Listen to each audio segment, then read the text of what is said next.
We got blow one way, we got blow one way, we got blow one over. I don't know, I know I'm there. They don't matter. So I want to lay it. That's what you're down in your manner. What the yellow, the yellow, I want to forget when you.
Welcome. program. I'm Alfonso Zianso of the Lpr Public Radio and Lpr-Tv. Today is Sunday.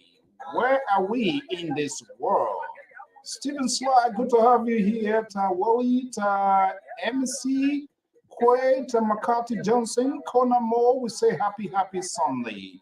What a troublesome world we find ourselves in, says the songwriter.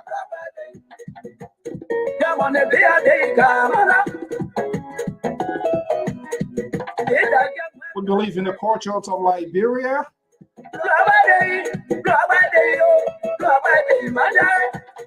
So today's world, we are kind of like, it's a troublesome world. The days of yesterday is not today. Musicians, they are very creative. They look at what is happening in today's world and they tell us and forecast and see some of the things that are happening. Thank you so much, Mr. Stevens, S Square. And my man Neptune, truck on to Lord Lobroad is here from Fargo, North Dakota. Oh boy, what a good, beautiful music here, fitting away right here. From Roland Jessio is based in Fargo, North Dakota. He was actually on a program this gone Saturday. And that is part of what we intend to do to showcase the beauty of Liberia in all forms, shapes, and directions. We say good evening and good afternoon. If this is your first time on this network, we say happy Sunday and welcome to the show. Mayamu Musa Kamara, Moshku Yakuba, hopefully Adam, of course, we say happy Sunday to you, Jay. Tawanda, thank you for being here. Kwe, Makati, Conan, Wallet, Tumamble, Damahari, Hassan, King Saboso Kamara.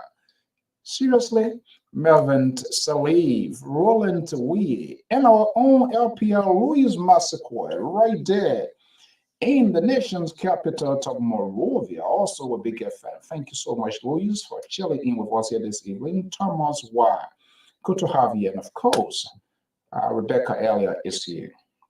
We say good evening and welcome to the show. I'm Alfonso Zianso of the Lpr Public Radio and Lpr-Tv. I love this song here so much. It's a really, really beautiful traditional piece. Let me just give it a 2-3 second shot and so we will get the ball rolling. Thomas, yeah. Do it, a non-recover video. Take care of the instrumental.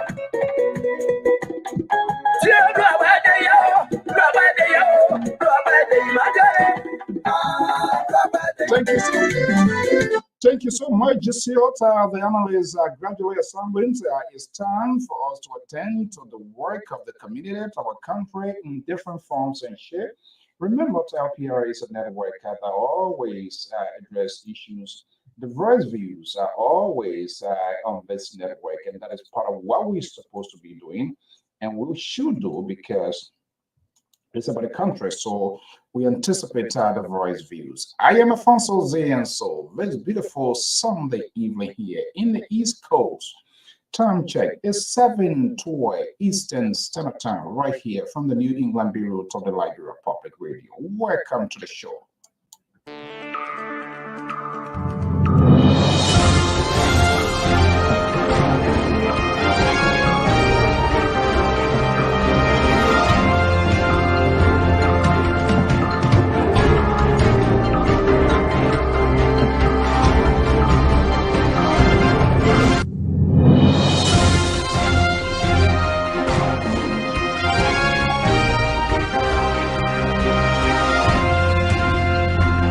Okay.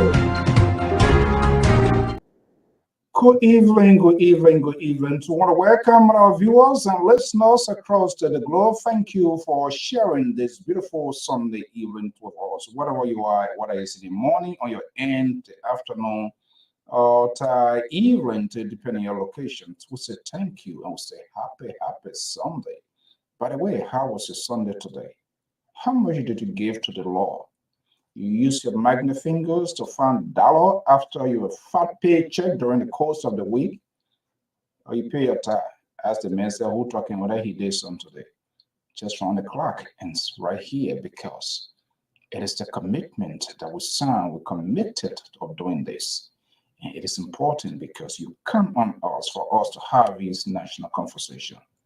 So I don't care how tired, the fatigue, we put cold waters on our face and faces and come here to have this conversation because too much is ongoing. And it is important that we discuss these issues, put it in the perspective, listen to all from all sides of the eye. Thank you so much. This is Sunday Special, and we're going to recap some of the news, making headlines and picking the minds of the analysts, the panelists, and some of their own concerns with respect to how the country is heading, the direction to what they think. And we just do not only critique on this network, as we critique, we also put forward solutions. It is within their own jurisdiction to accept those provisions or suggestions that we have made. Our job is to have a narrative.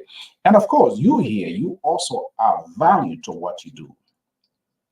Without you, if you can't show out here in mass, do you think I'm going to come here and be talking to myself? Absolutely not. And so you are the greatest and you are the best because sometimes we get under your skin. Sometimes Tabata comes on this network. Sometimes we call you guys your Goliaths, your political leaders, and I know it is annoying, but yet then still you hang in there for the good of the country. And you do not take things personal. But I always told you, you have the right to disagree with us, what we say.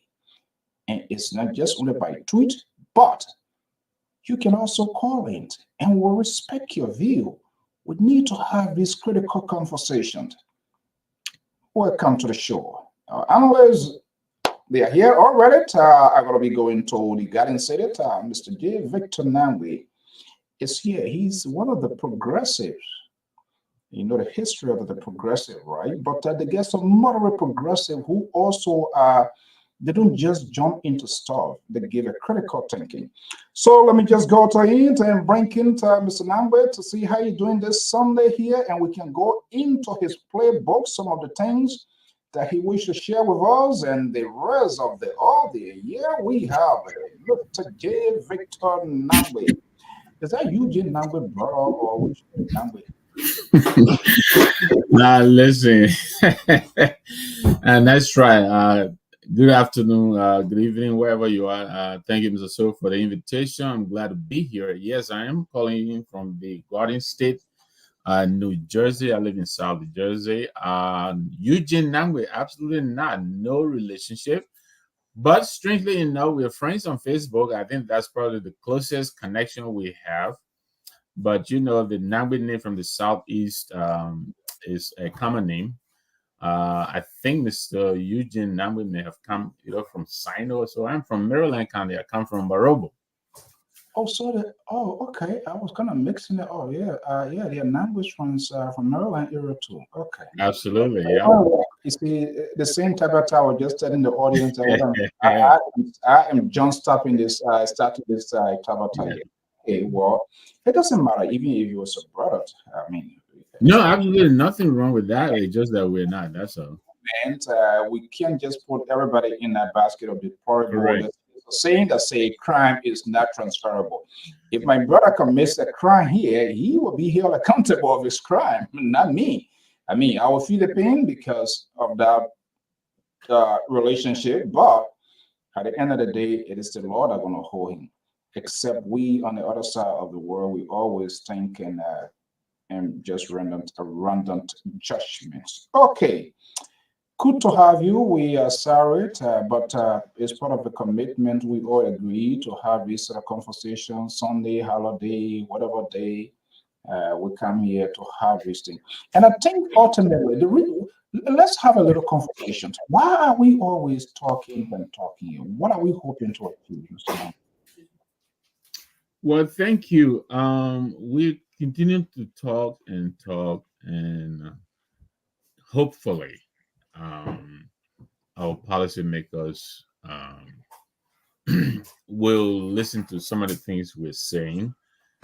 And we're saying these things not because we feel we're the smartest around, or we're the best, brightest around, but we're saying these things because we're on the outside looking in. Usually, when you're in, there is always the tendency to enclose yourself in the fishbowl, and you need a voice other than the echo chamber in which you tend to be buried. Oh my goodness. I didn't Right. this, I didn't, So we're I'm so sorry. I didn't see this one coming this Sunday. oh God. Why Okay. why I send this link out to this guy? Jesus Christ. I don't want they get a saying that say there's no bad wish for a child, right? You ever saw people praying child with? I don't care how bad that child is, the mothers and the father said. The child can be a role, can be whatever way. They say no bad way. I never seen that. You ever throw the guy away because of his behavior. So we have a guy here too on this network that we can't throw him away. There's no way. He got his own follower. And when they're ready to tweet, it's just unbelievable. Let me bring King. Today is Sunday. I intend not to go into fight with anybody here tonight. So let me bring King and we'll see how it plays out. The liberal progressive is here. There he is. Yeah. Okay, go ahead, Mr. Nambi. I'm so sorry. Thank you. Welcome, Mr. Toe. It's good for you to be here. Yes, and so thank you, sir. Yes, sir. Sometimes it is good to Why listen. you see me? You see me? I say I won't stop trouble. You see where you doing now? Where are you coming from? We were talking here, there was no noise, nothing. Where you trying on there? I know. You see him? You see the puppet? Yeah. And the noise. Okay. So I think talking about noise. I think it's better now. So yeah. So basically, the reason why we continue to come in here and give our opinions, sometimes even critique and suggestions, is because we're hoping that because we're not in the moment, we have the luxury of thinking and rethinking. Because sometimes some of these decisions have to be made on their feet, in the spur of the moment. They may not have that luxury of reflecting and coming back to change them. And so we come in and try to suggest to them in ways in which they can improve some of the things they're doing. And so we're outside of the echo chamber and we're trying to help. I mean, like I said, we're not claiming any particular knowledge or exclusive knowledge. We're just saying, we're not in the chamber with you. So we're in contact with the common people. These are some of the things they're saying. This is how you're impacting them in what you're doing.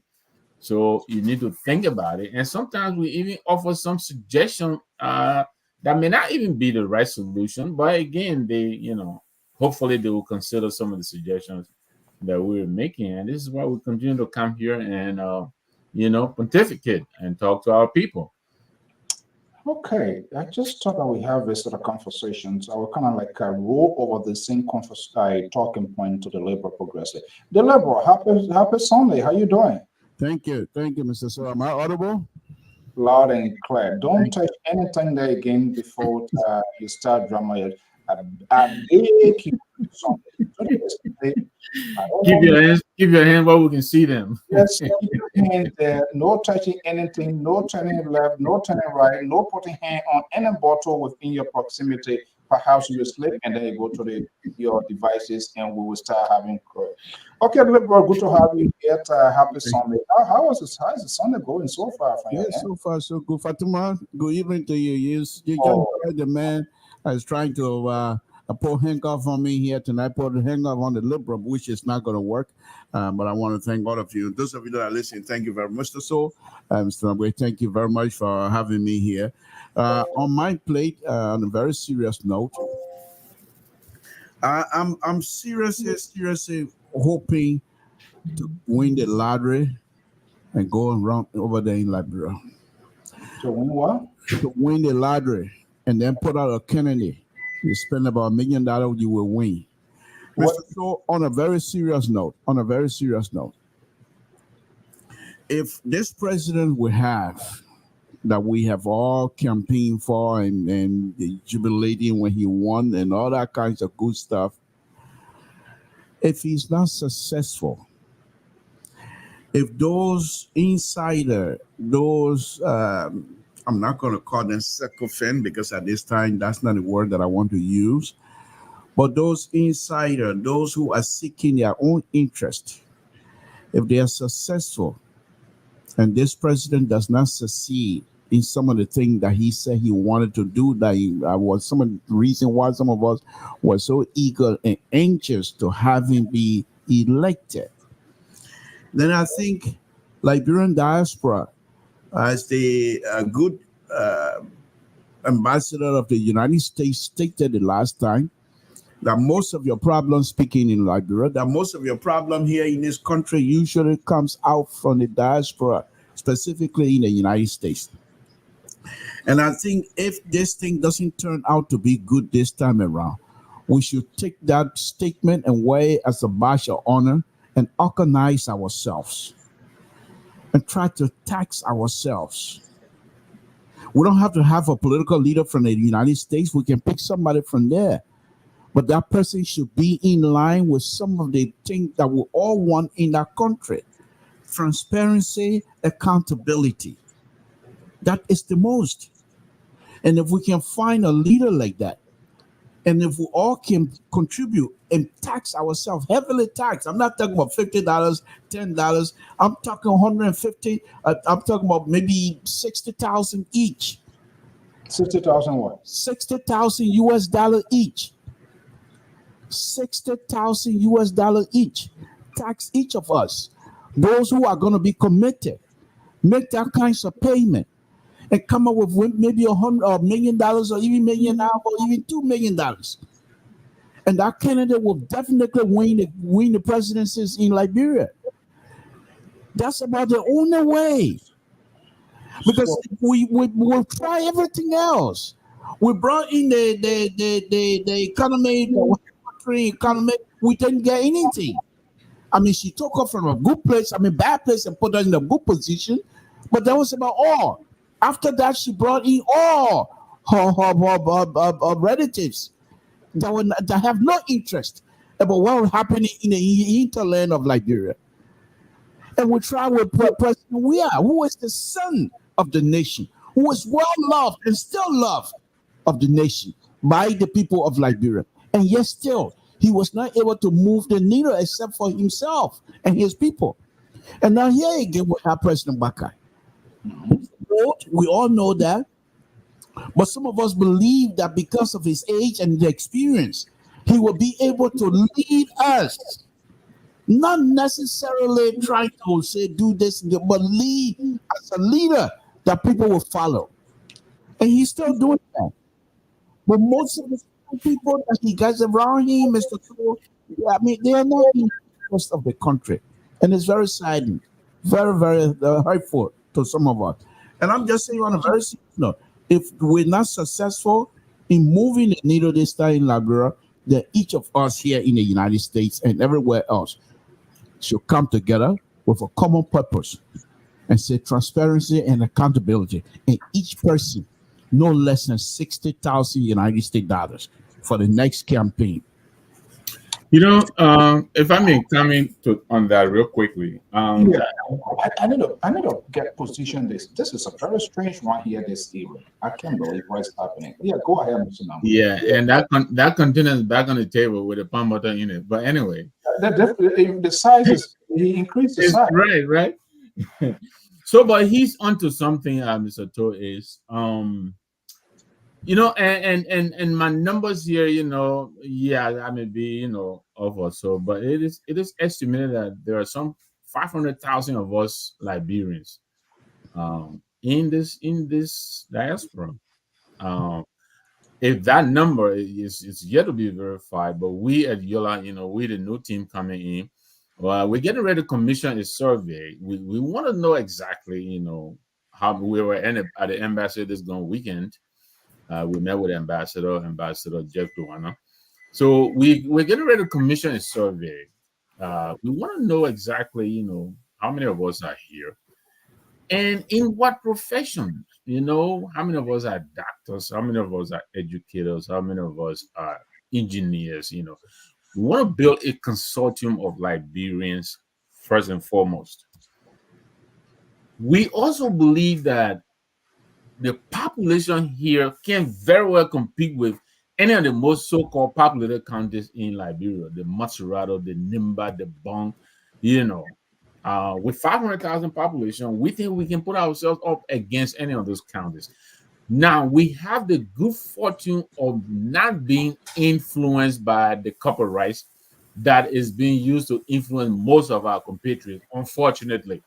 People go in, buy their voters card and all of that. We think they may not be able to influence us in that regard.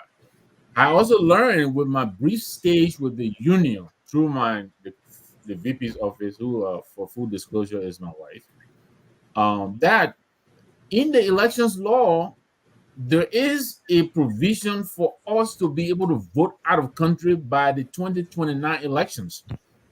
We intend to make good on that. We're putting together a trip. We're going to Monrovia. We're going to begin to negotiate with the government, just as the dual citizenship is going through. We think we should be able to vote come 2029, and we want to put ourselves in a position to influence the elections in Liberia. There's absolutely no reason why we continue to elect people who we know are up to no good, only because most of them come in and they have the capacity to buy a few votes, and therefore they end up in our positions of governance. And we're seeing most of these people, they're up to no good. This is one of the reasons why the return rate in the legislature is so small, because they come in and within 6 years, our people find them out for who they are and they reject them. We want to make sure that we stick a claim in who becomes our president, who becomes our legislator, who becomes elected in Liberia, and we're gonna keep working on that. We invite all of you to join us in the new Yola. We intend to be as inclusive, as collaborative as is possible, because when we do this, we believe Liberia wins. Everyone wins. This is a very new remake. Let me welcome Mr. Collins. Terry, good afternoon, good evening, happy Sunday. Good to have you here. Happy Sunday to the panel. And but I'll be bringing you in here, Terry. The intro by the Liberal here tonight, very strange, very weird. I'm not a soothsayer, I'm not a psychiatrist, so I diagnose, but I just to profile his little setup intro here, there seems to be some sort of disappointment, discontent, not satisfied, because he added his voice here. He added his voice on this network from start to the end. This president was elected. He was very crystal clear. He took a side, and he was happy taking a side, and he defended his side. But seeing this intro coming from the Liberal here seems to me something trickling in that he knows, and perhaps we need to know more than what he needs to tell us a little more of what he knows. But we will come to that. But he's an honest guy. I like him, even though we don't get along on so many fronts because of his ideas. And but we understand that. Terry, today is Sunday. How was your Sunday? well, my Sunday was kind of a good, and quiet. Today is my wife's birthday, so we just chill a little bit and have a good time. And I saw you guys on. I thought to come on, but however, my Sunday is going well. I was also listening to John Molu, but Liberal. I cannot argue with Liberal opinion because that is his view. I would just want to ask a couple of questions to that view, and even to the honorable man Victor, and listen to him. Are they saying to us that? No, you tell off what your own say. I think you and your Liberal. I say gradually things are falling apart. The central will no longer hold. We get into now. No way. Yeah, so, No, actually, okay. My own is that with the aspiration of something John Molu said today on the Spoon TV that took my attention when he made the assertion that if President Boyka continued down this road, the people might return back to the rule of President Weah. And I think I took aback to that. I took an exception to that. And I believe he was speaking from the mindset of frustration. All right. And John Molu, again, I like to deal with people's temperament. And I think... Did I hear you saying he was speaking from the mind of frustration? Yes. How did the diagnosis come into being? What frustration? Because John Molu, we must also understand that John Molu was a few behind President Boyka's victory. And President Boyka assured the Liberian people that John Molu would have been on the team for transparency and accountability. And everybody suspected that John Molu would have gone to the GAC, blah, blah, blah, and all that. That was not successful. Up to now, 6 months have gone. John Molu knows his position, and he knows President Boyka will not bring him into the system because apparently he does not fit, because he have already seen that President Boyka have a different agenda. So in my opinion, that could be frustrating for him, especially a man who raised almost 500,000 for JMB elections. In the interest of fairness, and I cannot give a sort of prescription to your argument here. Is it frustrations in the negative context or positive context? Is it in the interest of the Liberian people? Where you think this frustration is being leaning? Well, obviously, the frustration of him is personal. And obviously, when one is frustrated and become angry, they will not be expressing interest in the people. They will be expressing interests that have to do with their personal view. So, in as much as he's an intellectual, he's a academician, he's sound-minded, but sometimes, based upon frustration, it can divert your analytical view. It can intercept your ability to give the right answer to the right question. And that is where I differ with him. So the Liberal now is making a proclamation here. I can afford 60,000. He is telling us now that in time to come, we should be paying $60,000 so that we get, I don't know whether that's Liberian dollar or US dollar or CFA franc, whatever it is, I don't know, for us to find people. Is the Liberal frustrated as well? Well, I don't know from Labour position, because it would take me another round to understand from whence Labour got his analogy, because that is Labour's opinion. Labour is a progressive, all right? Labour could be trying to rally around for the coming back of the progressive to change the trajectory of the country. That could be, that could be Labour's strategy.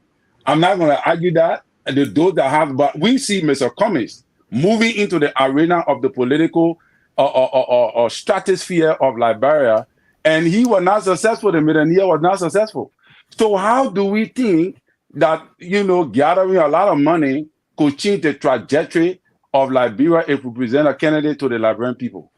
How well do we think that the Liberian people will buy that idea because we feel that we are in the diaspora and we're spending money? First of all, you got to understand that all our leaders that have ran the course of Liberia for the past of 30 years, they all came from the diaspora. The diaspora have put up bad product and bad results for the Liberian people. So why can't we take it? President Weah is from the diaspora. The only president that did not really settle here that long is President Boyka. But Ellen Johnson Sirleaf is from the diaspora. Charles Taylor is from the diaspora. So what are we saying? Most of the people that work in this government from the diaspora. So, like I said, right? That is his view. That is Labour view. It can work. It's possible. But over the period of time, I don't see that initiation becoming a success. Folks, you are on the official news outlet of the Liberia Public Radio. The Conversations is in progress. Welcome to the show.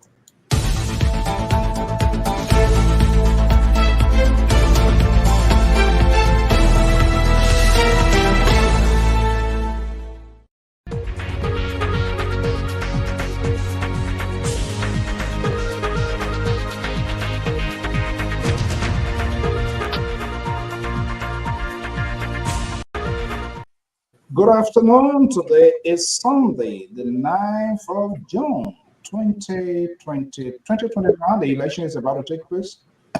It's our video collector at assisted to us here, liberal. But this is how we'll do, Mr. Nagwe, in the interest of fairness, with tax, what people will pay according to their job. This guy, he's making plenty of money from Sacramento, so we would double his own payment. Yeah, engineer, they make plenty of money. Liberal, is that a fair deal? No. We get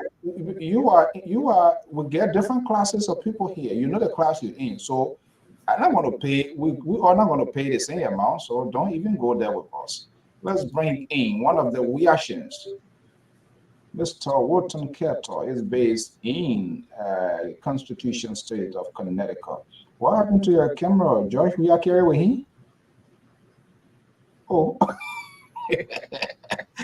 Okay, guys, good to have all of us here. Let's have a conversation here. Liberal brought something, and of course, I'm not sure whether Mr. Nangwe is in support of the liberal idea, but I do agree. I'm not sure why we are not.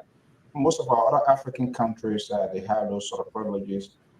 I don't know, people who advocate for us or people who proxy at the EULA, these sort of groups of people who goes in there to lobby, whether that's the funding or if themselves they are being double standard, the first to be doing it, but in reality they are not doing it. We are coming here, we're talking about, don't mind those people will go to everything.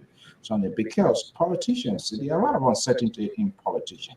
But I think it is time the government, because the government itself, national government itself has admitted there is a significant role by the diaspora community, the US, Australia, the Europe, and all of that, in terms of our remittances and even some of our, for during the Ebola, during the what is other viral that came, the COVID, diaspora community from all over, they were a significant contributors to the in fight of this thing here. But when it comes to getting power or being involved actively, then the post-stream line, oh, the people on our side, we were suffering, they were not here with us. But every other day, some phone calls come, the one they get $20, the one they get $50, then they undress it. Even though you got to go there for a couple of hours to do that. Now, it's a good thing. How can this conversation be kept? Welcome, Kata. Good evening. Welcome to the show. Let me go back to the level. I don't want to.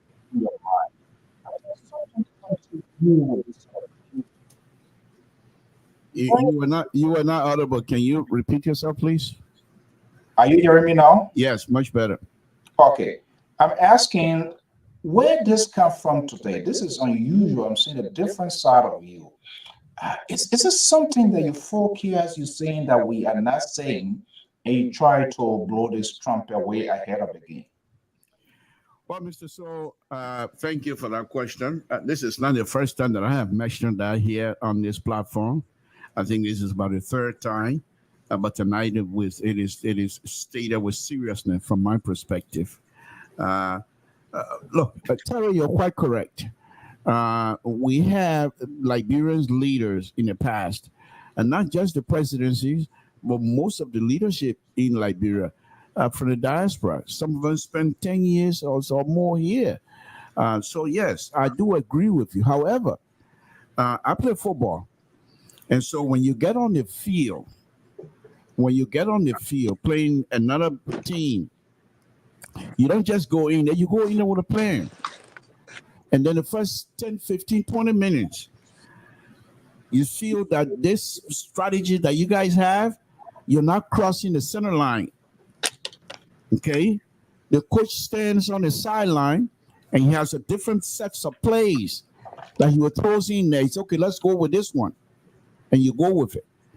That's just human nature. Now, if we make this, what I'm suggesting here, and I'm very serious about it, maybe the dollar amount might be ridiculous, but I can assure you that Liberian diaspora have in your pocket for this country, and I've been saying this here, Mr. So, and you heard me before. If these leaders in Liberia, if they were to come here and be transparent with the people money, they can collect more than $1 million from Liberians here to do a project in Liberia. The only reason here and the only issue they have is that they are not transparent and people don't trust them. Now, if you have these kinds of, if you have people here from this country, not necessarily going there to be president, you can pick a candidate from there. But for clear understanding that these are the things that we would like to do for us to be successful. I give you an example. I am a member of Liberty Party.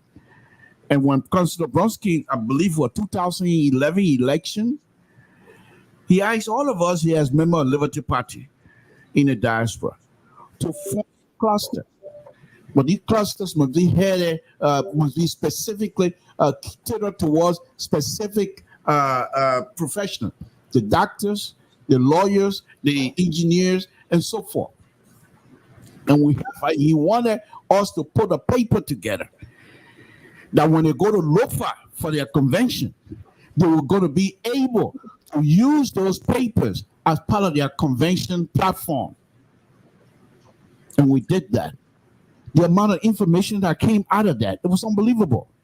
Unbelievable how much Liberians here in the diaspora will be able to contribute in terms of policy. And I'm talking with man of Marvin Crawford, one of the smart men who CDC, how do you call it, pro agenda. Marvin Crawford, who was then part of the Liberty team at that time. Kofa was then part of the Liberty team at that time. So we put things together. We can still do that. Why is, and I'm saying here, why it is that you have people in Liberia? Was the unity, they were in power for 12 years. And then President Weah came, and we all started condemning. You want to tell me as smart and as intelligent and so good as they could not formulate a policy that they will be able to run with from day one. They can't even make a good appointment without snafu. Point of inquiry, Mr. So, can I ask Deborah a question? Point of inquiry. Where he gonna come? So quickly before we come to that if you want to, because before I don't want my thought to just slip. That's just a quick inquiry. Mm-hmm. Okay. Yeah. So I wanted to ask you, Deborah, do you have anybody specific in mind? No, I don't. But those I think once something like that takes off, the group can then start searching. But before you do the search, you will have an agenda that person you're searching for will match your agenda in the interest of the Liberian people. But do you have prospects, like a list of people that you are prospecting? Plenty. Can you name two at least? Give us a hint. No, we're going to come to that. Let's anyway. I want to dive into liberal reservoir knowledge, Mr. So we haven't. No, you're not coming for here because sooner or later you're going to fall apart. No, we're going to fight. Go for it. Go to Keta here. You're talking about Unity Party. The Unity Party of Helen Johnson Salid forward that of the Unity from that of the Unity Party of the authority and to get the message across well. Who are you referring to? Are you talking about the past or you are talking about the present now? Mr. So, if you look at this current Unity Party and this current President Bakar administration, you will find many of the people that are heading these positions, not necessarily minister or something like that, but are heading some of these policy positions, used to be in Unity Party hierarchy as well. So why is it, even if you don't have anything, why can't you dust up Unity Party agenda that everybody was talking at the time? The problem that I believe is that we say these things, but we don't believe in them. It comes out of our mouth for instant gratification for our people, but we ourselves don't believe in them. And so when the opportunity is given you, the fact that you have something that you don't believe in, you don't even want to talk about it. This is this for. All right. So I think there's more to talk about. Yeah, take it easy, please. Okay, get a drink. Take it easy. And all of y'all raise the alligator now. You want to walk away with it. Walton Ketter, good evening. Mr. Ketter, are you there? Good evening, brother So, and good evening to the great panel. I'm here. Can you Yeah, hear me? yeah. Some of the device is on. I'm kind of getting a little bit audio in the background. If you're listening to something, just double check from your end. I know sometimes we'll listen to, but Yeah, just man. yeah. Good evening. Welcome. How are you? Well, I'm great. Thank you for having me, and I would like to say hi to Mr. Nangbe, first time seeing on, and the Libra and Terry. Well, we're not strangers, so welcome to everybody too. It's a great show today, Yeah. and we are. Minister, where your pastor, for the club pastor, where is he now? Well, Mr. President. So, I know about President. I know about fucking pastor. So yeah, I think he traveled. He should be in America. Yeah. The pastor? Um. Nimle? pastor in jail. No. Oh, I'm not part of Fucklecon Church, so I don't know anything about the pastor. I did Yeah. an interview with him. I get that interview on one of our drives. Remember certain time they came with this $20 holy oil, this and that. But I was still funny. I get to see. Yeah, go ahead. I just trying to pull your ass. So I'm a little bit shocked. Not a little bit, but I'm a whole lot shocked tonight. Hearing from Terry and the liberal. And the liberal, the liberal has to hear something from the knowledge, the fountain of knowledge from somebody who close to the government in Liberia, somebody who brought this government to office, for the liberal to be convinced that what we've been saying from day one is the reality. The likes of Moluba Molu will speak today John on Spoon. John Molu. John Molu, thank you for correcting me. The likes of John Molu will speak today on Spoon. And the things that he put out there is so damning that the liberal has come on this show perplexed, confused, and he tried to now walk back or move away from the idea of Joseph Boaka is the man, is the man. And I'm hearing Terry on the other hand, and trying to downplay or John Molu. And let me be honest, let me be very frank here on this platform tonight. If anybody think that for the past 5 months plus that this government is moving in the right direction, then at least they're fooling themselves, or maybe they don't even know what they're saying. They don't know what they're saying. Because people who have the expertise in government, people who brought this government to office, people who were in the previous government, previous like Ellen Johnson said, Unity Party government, because of Unity Party to Unity Party now. The very Unity Party people supporting this government or supporting Ellen Johnson said, working her government, also supported and ran propaganda against President We have to bring the Unity Party back to office, are telling us that the Unity Party is in error. They are proceeding wrongly. The president is not doing well. And if he continues, it paves the way for President We are the former president to come back to the power. And Terry is downplaying it. Mr. The liberal, I understand.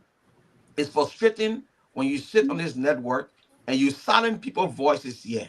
You sanction our voices. You put us in the back. You call us bunch of deplorables. You call us putting our foot in our mouths and all that because you are propagating the message of an integrity person that you quote unquote said he is. Today, I know it's surprising to you, but don't be surprised because we told you people Joseph Boaka is not a man of integrity. Joseph Boaka does not have experience. Joseph Boaka served in government. He was fired into two. He's serving two different administrations, and he was fired for corruption. We know why Amos Sawyer came out before he died to say, "Oh, it was not because of corruption. It was because of politicals to do." No, we know because Amos Sawyer they were digging hole on the president. They could not come back and say yes, he was fired because of corruption. You understand? So we know all that.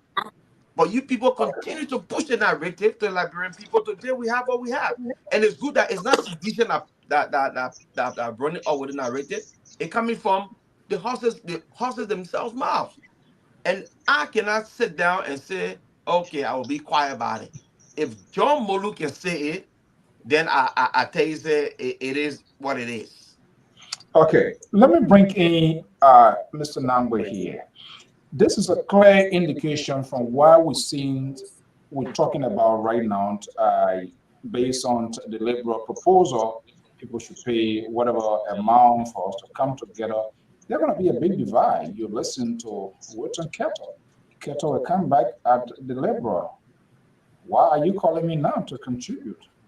You never agreed with me yesterday. I told you we're going to come down this road. Liberal, the other side will put a defense phase. So then it becomes a clash of the titans. And at the end of the day, and this is what happens. We talk and talk. We have this organization. By the time we get to the real point, somehow, somewhere, some kind of way, the group is infiltrated. They get pricing, and we are divided. How can we come to a consensus when we are unable to agree on few things? How can we come to a consensus to form a sort of cohesive force? When we all sit on the network and we talk aside, we defend aside, we are not neutral. It comes back to the very EULA, my own local organization. I conducted 2 elections with the EULA Liberian community here. We went as far as to the Superior Court because people felt they were not satisfied. They have the right to challenge. But you have a group of people with EULA, like my group, they call themselves eminent. And my understanding, interpretations of eminent, when you put yourself in that position, there must be that level of neutrality. You look at it from facts, not apprehensions, not they say, that say, and say it as it should be. But eminence, they take positions, they don't they don't play that sort of elderly role. You know, they get a saying that say when old people are on the palm tree, they don't allow children to chop or gouge themselves and stuff like that. But they are the instigators of these confusion. And they will turn around and say they are eminent. They say they are elders. How can we on planet Earth with all of these issues, and so we can put together for order? If we agree, before we get to JFK, other people will say I cancel my flight. 10% go at the end of the day, 1% will go. The other person will say I'm not part of the group here. They break away. How can we possibly? Well, I'll be honest. I fully understand that almost every Liberian organization, there's some kind of, fight going on. And you could probably say, this is the byproduct of democracy. Democracy is messy, you don't always agree. But unfortunately for us, our disagreements, they say you disagree, you agree to disagree. But unfortunately, sometimes we find ourselves in court, and that can also prove costly for us. As you indicated, yes, the current EULA elections that brought this team to power, we went through the court. It cost us over $20,000. We haven't even paid for that yet. But I tell you this: it is unfortunate that the matter had to be resolved in this way. But we have started mending fences. I mean, we're reaching all out. Right now, our foreign minister on the team, Stephen Binder, ran against one of our colleagues, Bobby Broccoli, in Atlanta. But Stephen Binder is with us today. He is serving as our foreign minister, and we are reaching out to some of our colleagues on the opposite side of the aisle. Look, Shehu Kamara, the outgoing president, he and I go back over 40 years. Shehu and I went to Tottenham High School together. We're best friends. Even throughout this conflict, we remain best of friends. And I've told him that we disagree. My wife worked with that team as a secretary general of that team. And I have a disagreement, and I didn't just make them secret. I called him and I talked to him about it. But unfortunately, this is where we are, and we have to move forward.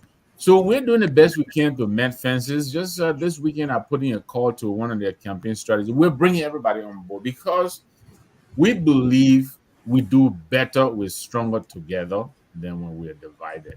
And I'm not naive. I don't believe it's going to be easy, but if everything were easy, everybody would be successful. It's only the ones who persevere and prepare to do the difficult things. Those are the ones who succeed. So we're building a team that hopefully will be based on your qualification, what you're capable of doing. And not because I know you. I know my brother Collins here. I hate to interrupt. I love making peace, but I just do not like people sweeping things under the rug without allowing people to get things that are with. No, I agree with you. So, I agree. are you guys bringing these people on board to have these sort of open-ended conversations where they will empty all and you say your side, and then at the end of the day, everybody more or less consolatory and say yes. I get it out. Oh, yeah, let bygone be that kind of like wrong way of facing things. We shouldn't talk about it again. Let bygone be bygone. Is that what you guys doing? No, absolutely not. Absolutely not. And I'm saying to you, Mr. Soy, and of course, I forgot to say welcome to you as well. Wilton, I believe Mr. Kotu, that's your last name. It's great to make your acquaintance. But I tell you this, most of the squabbles that we had that led us into court, those are disagreements on policy. I don't think we're enemies. Like I indicated, Shu and myself, we're best of friends. We've known each other since the 80s. And we both agree no matter what it is. Even some of these people on the team were puzzled by the fact that some of them seem to be so angry with the other side. And we were talking. And we continue to talk. Just 2 weekends ago, we met in Philadelphia. He and I, we talked. And so most of the disagreement is based on policy. Of course, there are some issues that have become personal. We're hoping to rise above those. But I indicated to you, we're bringing some of the team members on board because we have realized they have capabilities that we could make use of. Stephen being I'm using as an example. Stephen is very fast on his pen, and he can do some good stuff. He's also a good thinker. He has a lot of strategy. So we brought him on board, and we'll go in there and reach out to a number of our colleagues on the other side and bring them in. So yes, we know we have disagreements, but we believe that most of that is based on policy. And so when you come in, we tell you, this is what we want to do. Are you on board with us? If you are, then we want you to join us. If you're not on board with us, you don't agree with what we intend to do, then we say thank you very much.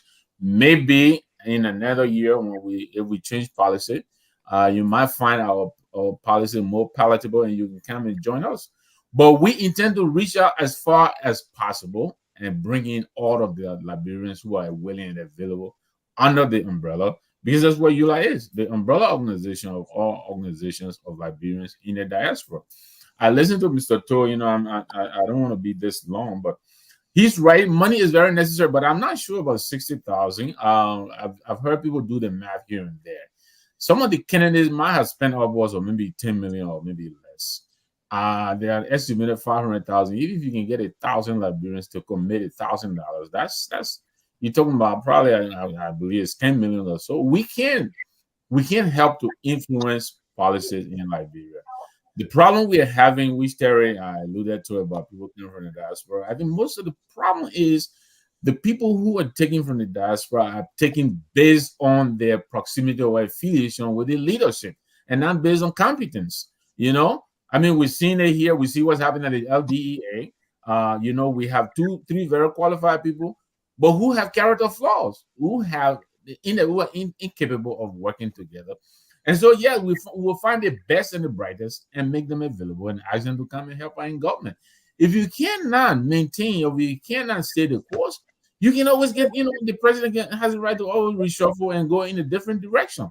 But it is a mistake for someone to go to public works, as if, for example, spend $20 million, $22 million without any authorization or any visible, achievement. And then he goes to the legislature and they forgive him. Forgive him for what?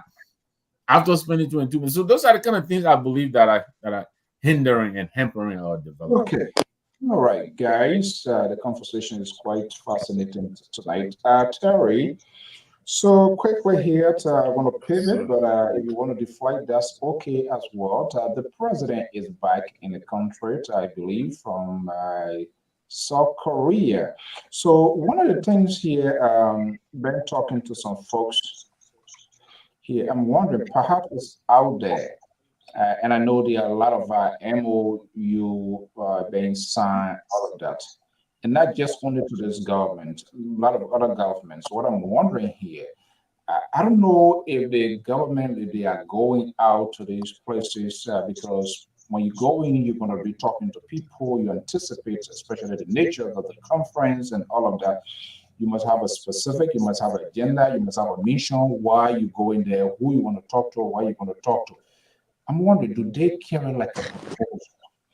Because you don't just go in general, like, we need help. Everybody need help, but you want to be specific where, and then you present that. So when they come in with a mindset that okay, or they will either tell you this is what we can do, this is what we can do. Let's give it an honest conversation here.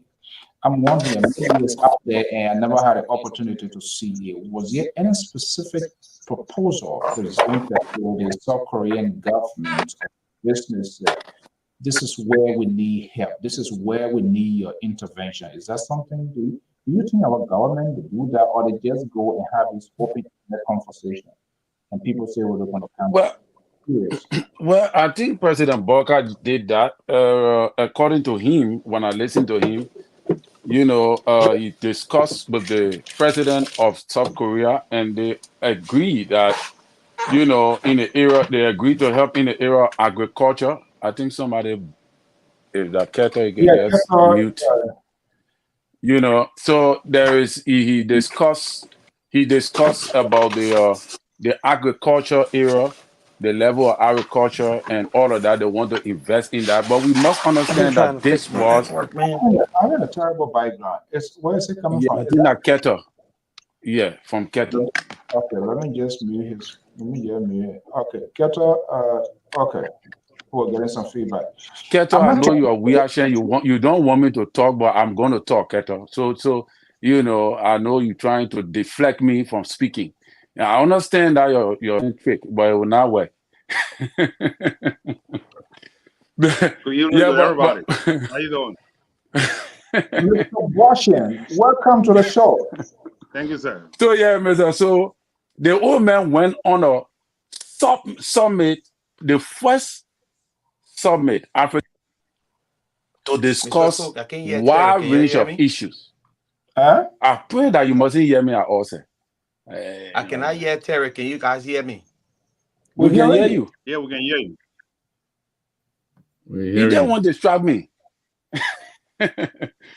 Yeah, Mr. So this is the first African summit that President Boca went to be able to reconnect Liberia, back with the international community, because President we had damaged a lot of relationships. And I think he was successful in getting that done, because he said when promises made, investors have committed to come to Liberia to invest in different sectors, especially the agriculture sector, which is very important. But I wanted to deflect a little bit, to the honorable man and also to Keto, but to honorable man first. You see, in the diaspora, the Liberian community struggle to get themselves well organized in organizations to effectively carry on their own agenda. That shows that it's not only coming from the Liberians in the diaspora, it's a transition tendency. Those are some of the weaknesses of the Liberianization culture or mentality. In Liberia, there are two problems I see with our people. We flare away, we veer away from from discussing the main issue to discussing issues that we know is not the main issue. Number two, Liberians take the first-hand information as face value. Like the way Malu has spoken on the show there now, everybody running with it, what Keto say, oh yeah, and making some of the people who supported Ambassador Boca to see him now as a barman because Malu, without looking at Why did he go on Spoon Talk to say the things he said?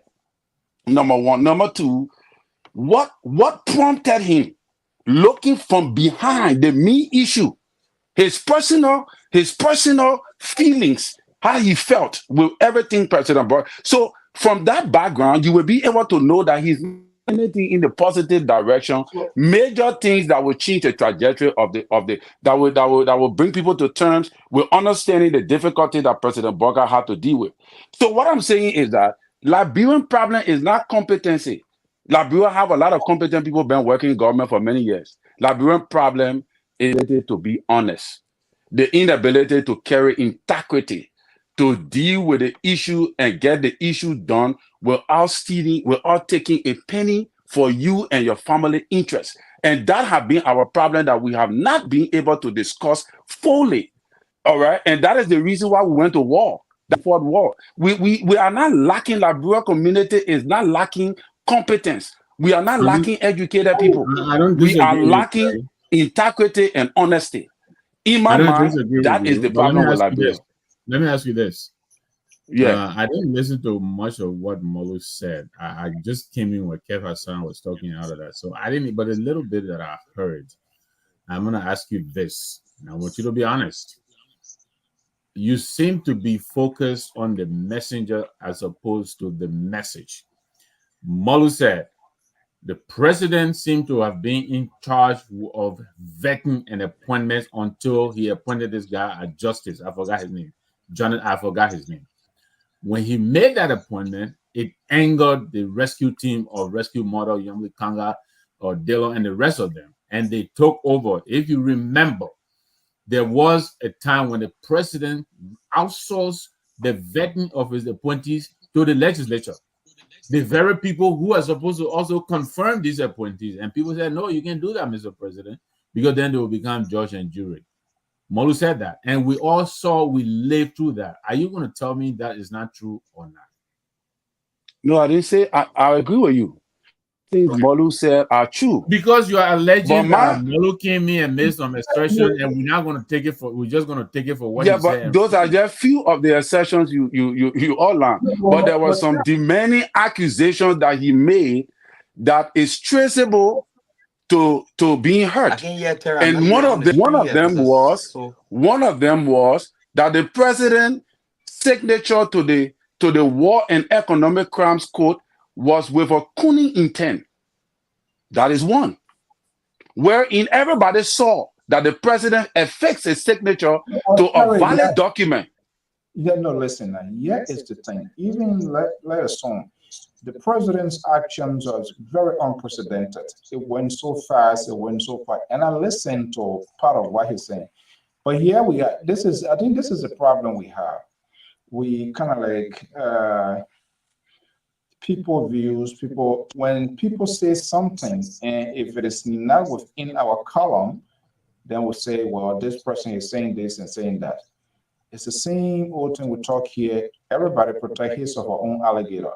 Now, what Molly is saying, because your first analysis here, it kind of generalizes everything that Molu is not happy because he did not get a job, and this is why he's talking, and we should not take him serious. But he is, just saying something that he strongly have conviction in. We might disagree with it, but again, you have the right to express your views, your opinion. Let me bring in. You lay your point before I go to Mr. Barker. Yeah, so Mr. So I'm not saying that Molu generally, all of what Molu said was not true. That's not my position. My position is obviously Molu is an intellectual, vast with the political landscape of Liberia, has served several government officials. But what I'm saying is, when a person comes from the place of hurt and regret, that they will say some truth, and then the main thing is that they're trying to denigrate the government for which they once supported. Why? Because the government failed to with what they wanted the government to do for them. That is the place I'm coming from. I'm not saying general. Obviously, in the background, there were some things that President Boka did in-house that obviously he did, that you and I know that any normal government would do.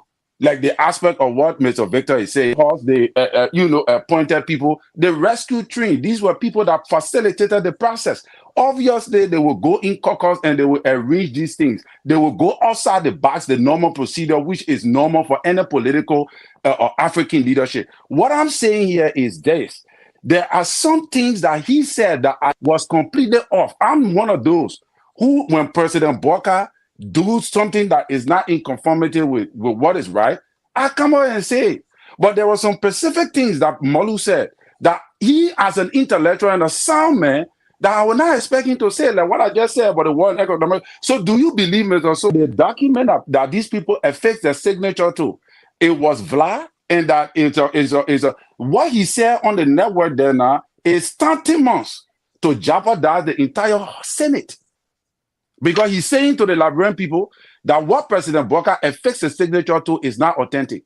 It's all scam. Believe that. On the flip side, what he's doing, to before I go to Mr. Bacon, on the flip side, is another way of challenging. Yes, you affix your signature to it. We want to see more action. So politicians speak in different forms, in different shapes and contexts. So that could be the other version. I'm not going to be the one to fix it. Yeah. But I mean, no, you're already fixing it. You're already fixing it. You're already trying to fix it for him because he's not looking. You are neutral. You are the independent on this network. Sorry that your body did not come to co-host you tonight. I'm glad you got to the point.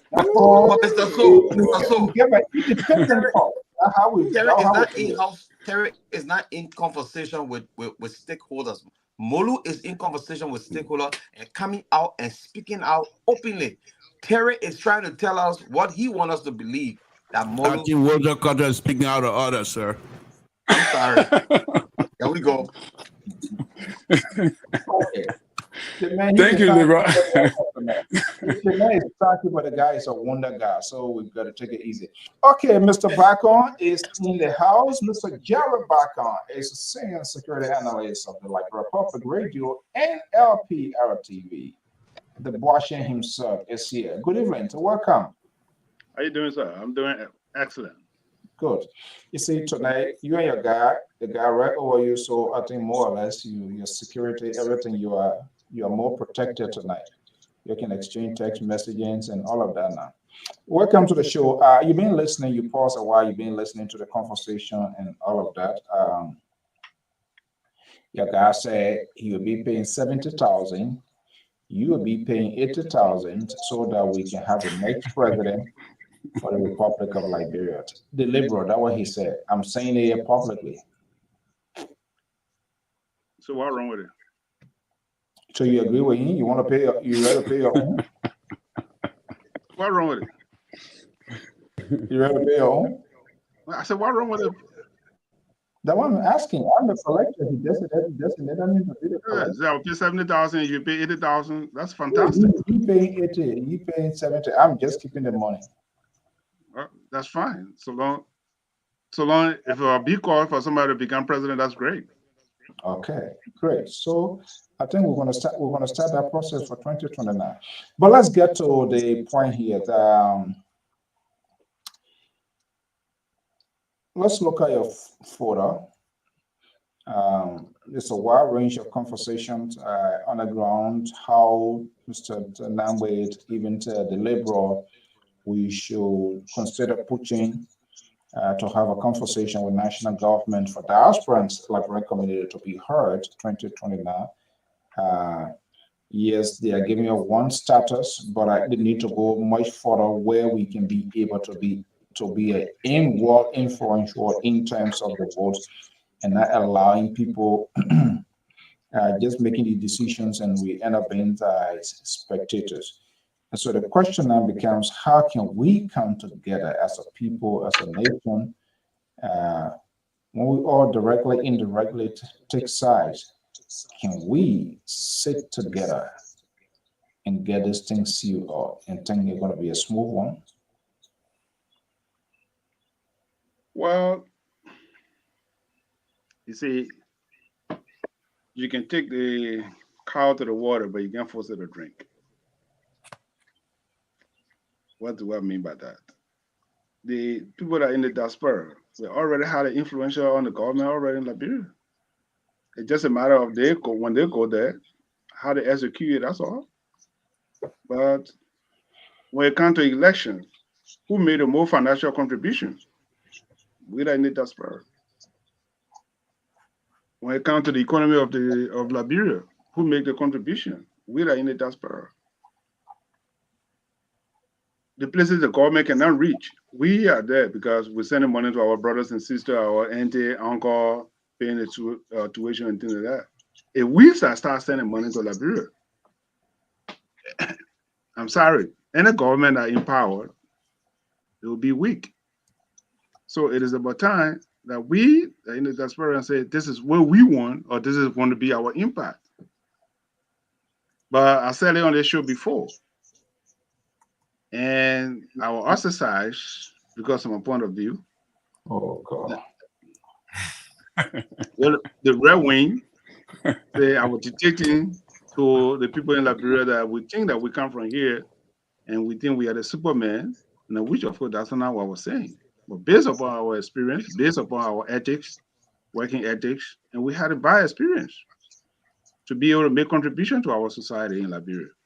Not because of our superiority or because of our economic status or because of our economic or power. But I said it before. If Liberia want to be built, Liberia to be built, the diaspora, not only in America, Australia, in fact, the West, will make a lot of contribution for our country to be successful. Because we have very, very people from different countries that are going to go home and make a contribution. I still stand by on the decision. Thank you. Okay. Okay, let's poke into you. Let's poke into you a little bit. Let him take a sip. Then you can go back to him.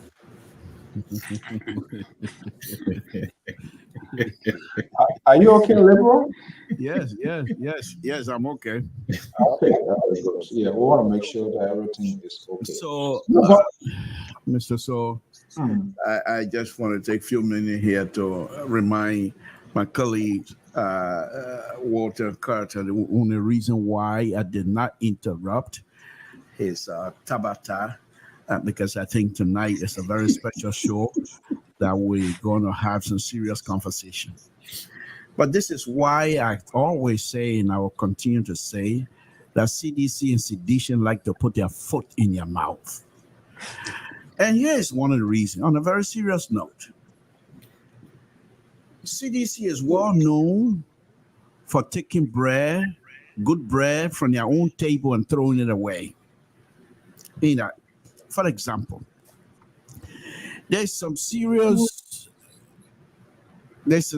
conversation that is happening within the inner circle of President Wakai on how this government proceeding on some of the things they're not doing.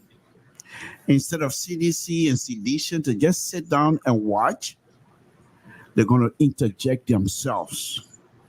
And those who are arguing for a proper system in a unity party or this government for us to succeed so that we'll do it with proper system, because of CDC intrusion into this conversation, making the other side to say, yes, look what you're doing to the opposition. And then the conversation becomes useless. That's CDC putting their foot in your mouth. Walter Carter, and I know you're not educated man. I don't even have to lecture you on that. You listen to John Molu today. He said, I will not sit here, and I'm just paraphrasing, that for me to sit here because I don't want to hurt somebody and not to say something if something is wrong, I'm doing it because I love President Wakai and I want him to be successful. And therefore, President Wakai, in this 5 or 6 months, he has done some stuff that are not good. And we're asking that these things be changed. I also came on here.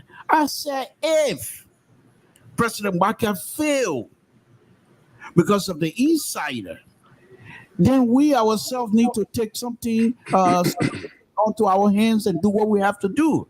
And you're gonna come out here and say, President Baka, we've been telling you guys for so long that President Baka is inept, that President Baka is unable to lead, and you guys didn't listen. Now you're regretting.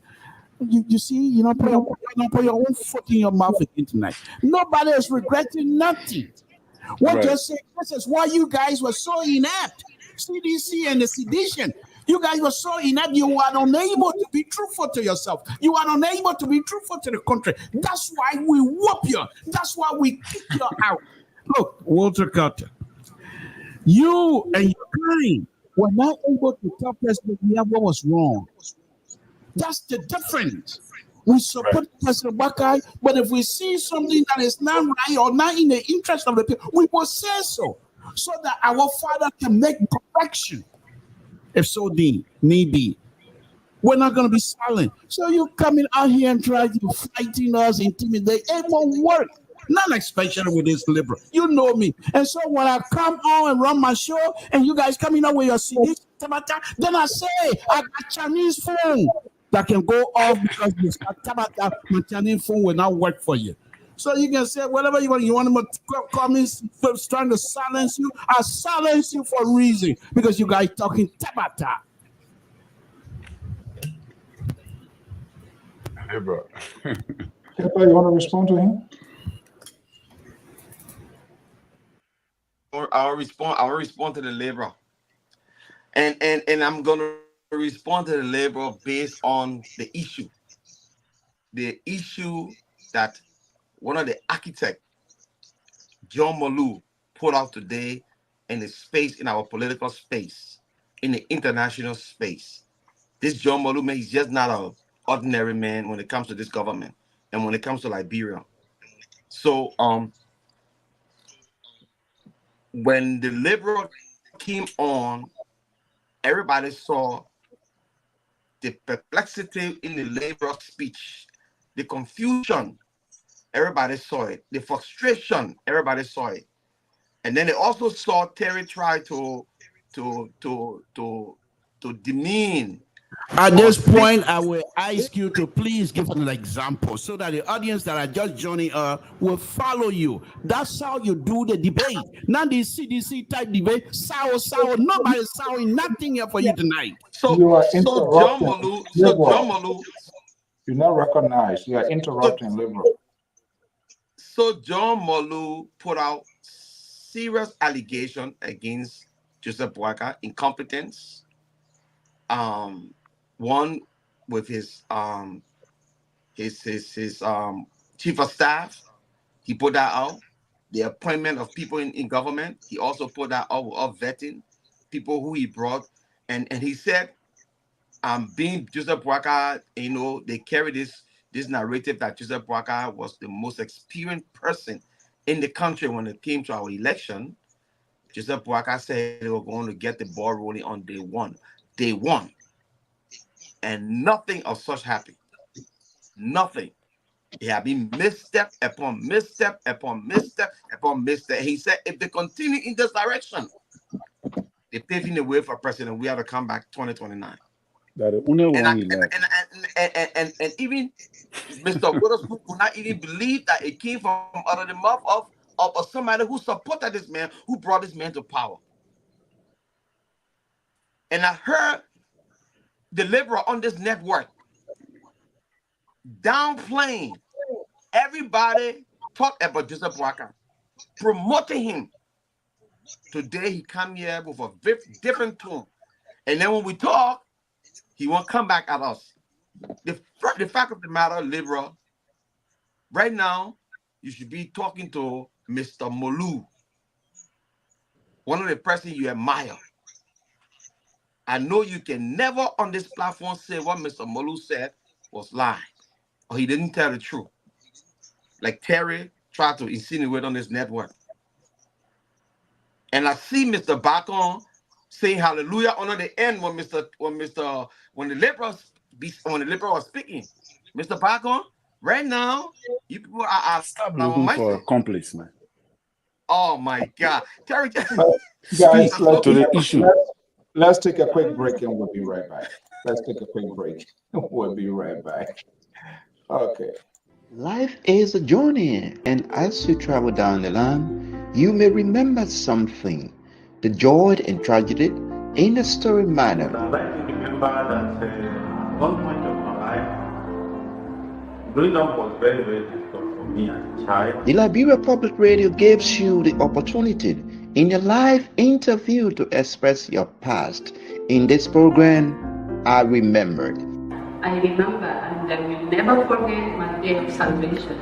And I remember growing up as a child, when I lost my dad, it was a very terrible time of feeling. Join Benjamin Tibet, our international correspondent, on +225 07 4770 9404, +225 0505 675438. I Remembered, the podium where your voice is heard. Talking about that, the first edition of the program, I remember it's tomorrow at 4 p.m. Eastern Standard Time and 4 p.m. in Liberia. Ben Tibet, the host, will be hosting Mrs. Victoria Talbot. Victoria, to our understanding, is a Liberian who went over to the Ivory Coast at a very, very young age, I believe, working with the international, some big organization, but she has her own ordeal or story. I remember, people remember the good, they remember the bad, and some of the things, and we all have something, somehow, some way that will remember. I promises to be a very exciting one. So join Benjamin Tibet from Abidjan tomorrow in the first edition of the program, I Remember. Okay, back here, Mr. Namwe. This is how the boxing gloves looks like here.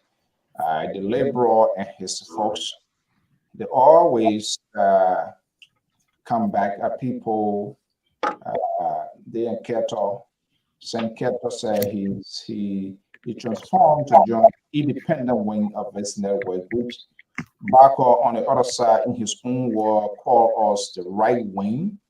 You know, that's how they behave. That's how these liberals, that's how they are.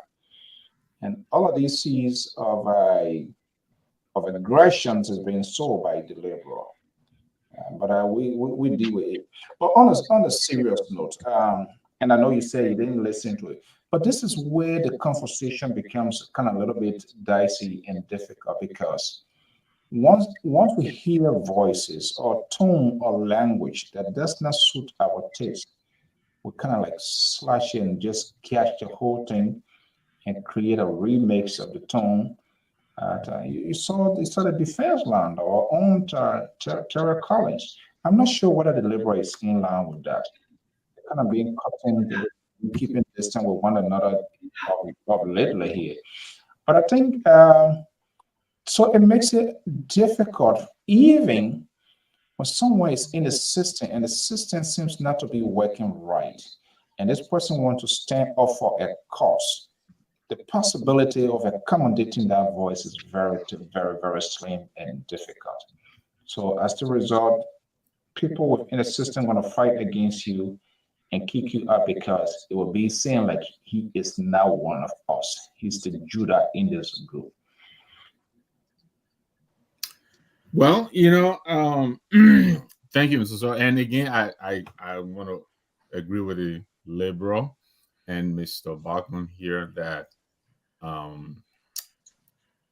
there's a lot of support that comes from the diaspora to help the political process, and we believe we shouldn't be treated like the District of DC, where we pay so much into maintaining our government. We pay our taxes, and yet we cannot be represented. And so we will forge ahead and make sure that we can vote in this coming election in 2029.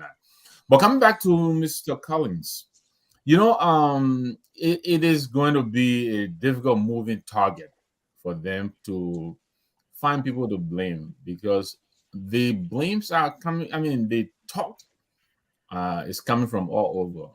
Today, maybe Molu may not have liked what Molu said. He said Molu is frustrated and all of that. Yeah, I get it.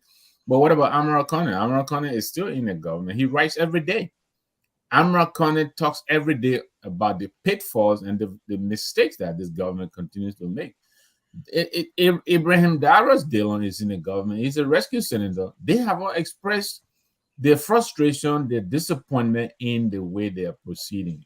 And I think what Molu said, like I said, I didn't listen to all of it, but the little part that I said, he really didn't, it wasn't any earth shattering or any breaking news. He basically said most of the stuff that many of these people, some of whom I've just named, have been saying over the past several days, that the way things are going is not what they had hoped for.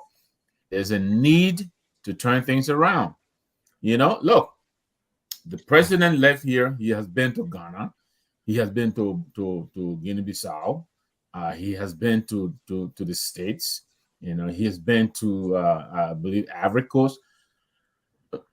Where are the tangibles that they're coming back with? All right. These meetings, usually when the president makes his appearance, he is coming in to consummate. So it cannot be that the president comes to the meeting before the negotiation begins. Usually the negotiations begin way in advance, you know, back channels discussion. So when the president comes to South Korea, he is coming basically to ceremoniously sign the agreement that was reached before he even made a trip. So quickly here, Mr. Nambe, pulling into context, I think there was a reason I asked that question, and Chariot uses bulletproof deflectors like the Israeli drone and went all around and could not just answer. That was the basis of my question. And it just not just only for the boycott, but we saw that happening with the WIA government, huge delegation going places, and their supporters, their people celebrate. You will see, you will see. I am saying before, like Namba said, before these conversations, you have your envoy. You prioritize who you are taking on the delegations based on the needs of the country. I'm taking this minister, I'm taking this other agency or director, that needs something.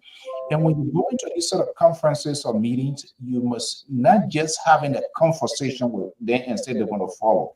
What I was asking, do they present some sort of proposal? This is what our government need at this time, or they just go there, have these meetings, and then they go come to council. That just waste of time and waste of resources. The reason you are going to these places is to ask for help.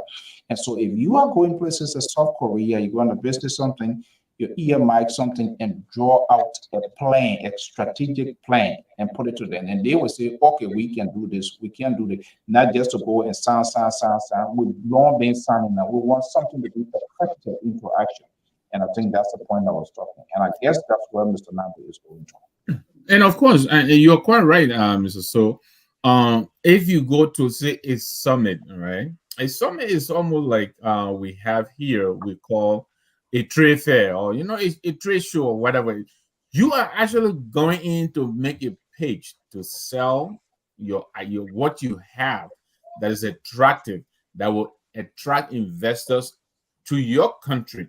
So yes, you have to be prepared with a presentation, and you have to present it in a way that it will be appealing. To me, that is what happens at a summit. But when you go on to visit a government to government, as in, for instance, the Guinea-Bissau or say the Ivory Coast, this engagement is, in my understanding of government, you are going to conclude discussions that were begun by either your foreign minister or your investment commissioner or some principal in government, and you're not going to negotiate. No, that's not what you're going for. You have all of the technicalities would have been negotiated. You're just going in there to for the photo op and to sign the final agreement. That's how I understand it. But several of these trips have been made, including the one that just happened in Korea, and hopefully we have yet to get a readout on these trips. When the president came in at the RIA, the press engaged the information minister. He said they had signed about 6 agreements. Then the press secretary came. She said 7 agreements.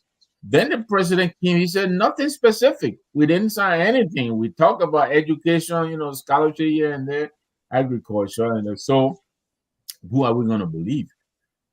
So, and that is part of the problem this government has. It has a messaging problem. Some of us have said that over and over. On this trip, you had a minister of information who is supposed to be the PR president for the government. You had a press secretary to the president who is also supposed to be the PR president for this government. You had a deputy minister for public affairs, Anthony Kessler, he was on, and yet they came out of the plane unprepared. No synchronized talking point that they will put out to us to say, this is what we did.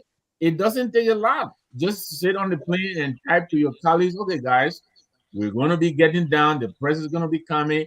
Here are the things we accomplished on this trip. This is what we all will be saying.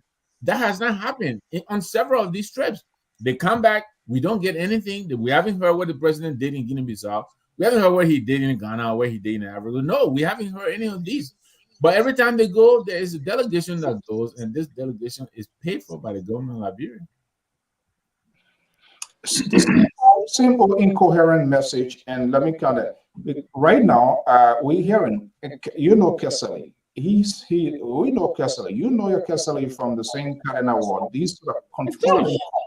Kessler now is his role now. He's trying to do the work of Kula Fofana, and it's like trying to push her aside, which is wrong. And this is one of the things here. I work with the Ministry of Presidential Affairs before, post, and all of that. What I've come to realize now, I'm wondering just here, even in the sweeper, you get terms of reference, you have job description. I don't know.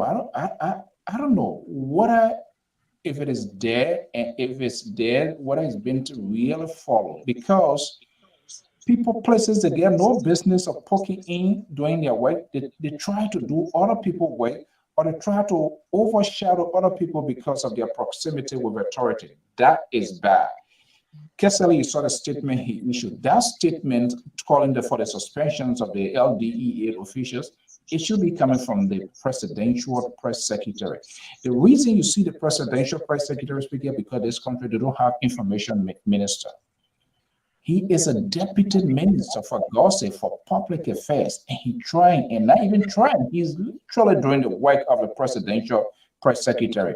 So then why will we have her? The woman needs to take charge. Jerry Bacon is looking at me now, and I know he ready to call me names. Let him go. Let him can go ahead, Mr. Bacon. Well, I mean, read what you saw. What do you mean? That's a read what you saw. I'm a Libra, so you are a red wing, so that's read what you saw. That's what it is. That's what it is. But yes, with all seriousness, here's a point. Wow, I can't believe it. You know, Jerry just knocked that one out of the ballpark. There's no question asked. John, let me come to John Molu, but I will not even dignify John Molu anyway. That's the first thing. But I just want to make a few comments. John Molu, let's look at his characteristics, or let's look at his performance. You know, people come here, the red wing come here, they try to elevate some talks. Wow. What happened between Ellen Johnson and John Molu? Huh? What happened between John Molu and Ellen Johnson Sirleaf? Why did Ellen Johnson not renew his contract?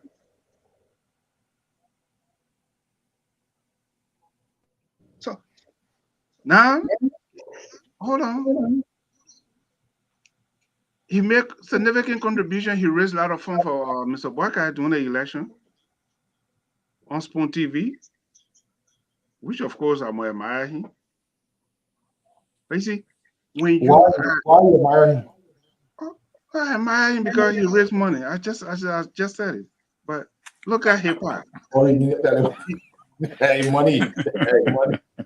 Just get that hill. Look at the man. Look at the man character. Wherever he went, there's trouble. Wow. Oh my goodness. The man try to put his personal interest before the government. That's not how it works. I work in the Foreign Service at the United Nations, and like my brother said. So let me just say something to my brother, Mr. Namwe. He raised a good point. When I was working at the United Nations in New York, under Mr. Jari, at the time he was the ambassador at the United Nations. And these are protocols that are set before anybody get to the place. Here's a problem we have in Liberia, and it still exists today.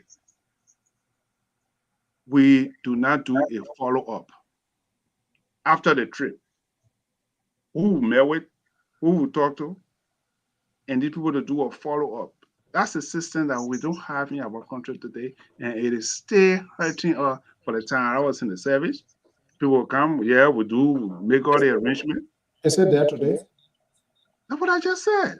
Maybe you're not paying attention because you see, you're the red wing. When people be talking, you want to pick up the bad one of it. But I'm just telling you, I say it's still hurting us when I was in the Foreign Service at the United Nations. And we don't do a follow-up. Yes, the president, my brother Jay articulated today, the president came, taxi, who they met with, they not do a follow-up. When he went to Atlanta, Georgia, same thing. He had gone to Ivory Coast, all the other countries. So we have to set a new agenda. What is important? Oh no, look, Mr. So you're not getting agenda. Oh no, I said we have to set a new agenda. Listen, everybody that come, you have to set an agenda. What you want to do in your administration? They may have an agenda. You call it arrest. You know about it, so it's not anything strange to you. So we're going to come here now and say nothing. But what I'm saying here is about time to start thinking forward. What are the previous mistakes the previous government made? How can we rectify some of these things? And you learn from your mistakes. Nobody's perfect. Mr. Bucker is not a pope. Okay? A mistake will be made. We will acknowledge that. Nobody said there will be no mistake. Then you are delusional. They said there will be no mistake. But you take a responsibility. If you made a mistake, say yes. I made a mistake, and acknowledge it. And we'll move forward. And to quickly add to what Mr. Bachman is saying, right? One of the other mistakes we make is when we come into government, we come with a mistaken belief that you have to sweep the whole government from the raw up to the roof and bring in entirely new set of people, right? I agree. And most of the time, most of these new people, they have no governmental experience. They never work in government. Government is different from private sector. So right now, if you look at the appointment, the president is appointing. I mean, the last appointment I saw, I think it was in Maryland or somewhere, over 140 something people in these little townships. Why? Government is continuity. People have been in this job, they learn it, they master it, they know what to do. I'm not saying all of them. Yes, you have to bring in your political appointees because these are the people who helped you along the way. But must you clean house completely, clean the whole foreign ministry, clean the whole justice ministry, clean the whole ministry of finance? No. Those are technocrats who have been in these jobs for years. They know what to do. Look, to Mr. Bachman's point, I met with the president in Atlanta. It's a whole chaos. You don't know who to reach when you need to reach someone on a team. I was shocked by this. And even the guys with many in Atlanta, they had the same problem. Who exactly do you need to reach to get your message through? Are you going to talk to the press secretary? Are you going to talk to Mr. Jake Kawakoli, who is the unofficial? Are you going to talk to Mr. Anthony Kesley? And then there are other people, they have to really, they have to synchronize. I don't see it happening. the first lady is here, and it really baffles me because this president came in to be the president with a steady hand, with the experience, who knows how to do it better than the previous government. But I'm afraid this is not what we're seeing. And this is my frustration because, look, I voted for the CPP. I prefer the CPP, but this government won. And I said, you know what? It is still better than what we had, previously. Mr. So. And I think they will do better. Hold on. Why is he interrupting me? I'm not even. This is what that's who he is. Now, hold on one second. With his 1%. Hold on 1 second. Liberal, you cannot afford to interrupt this kind of conversation tonight. Mr. Namwe has the microphone, and I know your skin is burning with pain because he's speaking some independent and good things here tonight. And you and Jerry Bacon. So let me on a very serious note, let me just say this, Mr. So. First thing, from the observation, Jerry and Terry, if you guys watching the show movement, the moderator involvement here tonight, you see how smooth things are, because the two most ridiculous far right are not here tonight. And so Mr. So found himself in a position where if he wants the show to go well, he's going to have to come to our position. The Liberal has won again tonight. Thank you, guys. But let me say this here. Let me say just make a mistake. Look, let me push back on Jerry and Terry on a very serious note. Jerry said something so people would make mistake, but the frequencies of the mistake is what is really, really at stake here. And not only that, Mr. Monroe, when I listened to him this evening, I said to myself, as I was leaving to come get ready for the show, I was telling myself, there's no way Monroe will work with President Bakai. There's no way.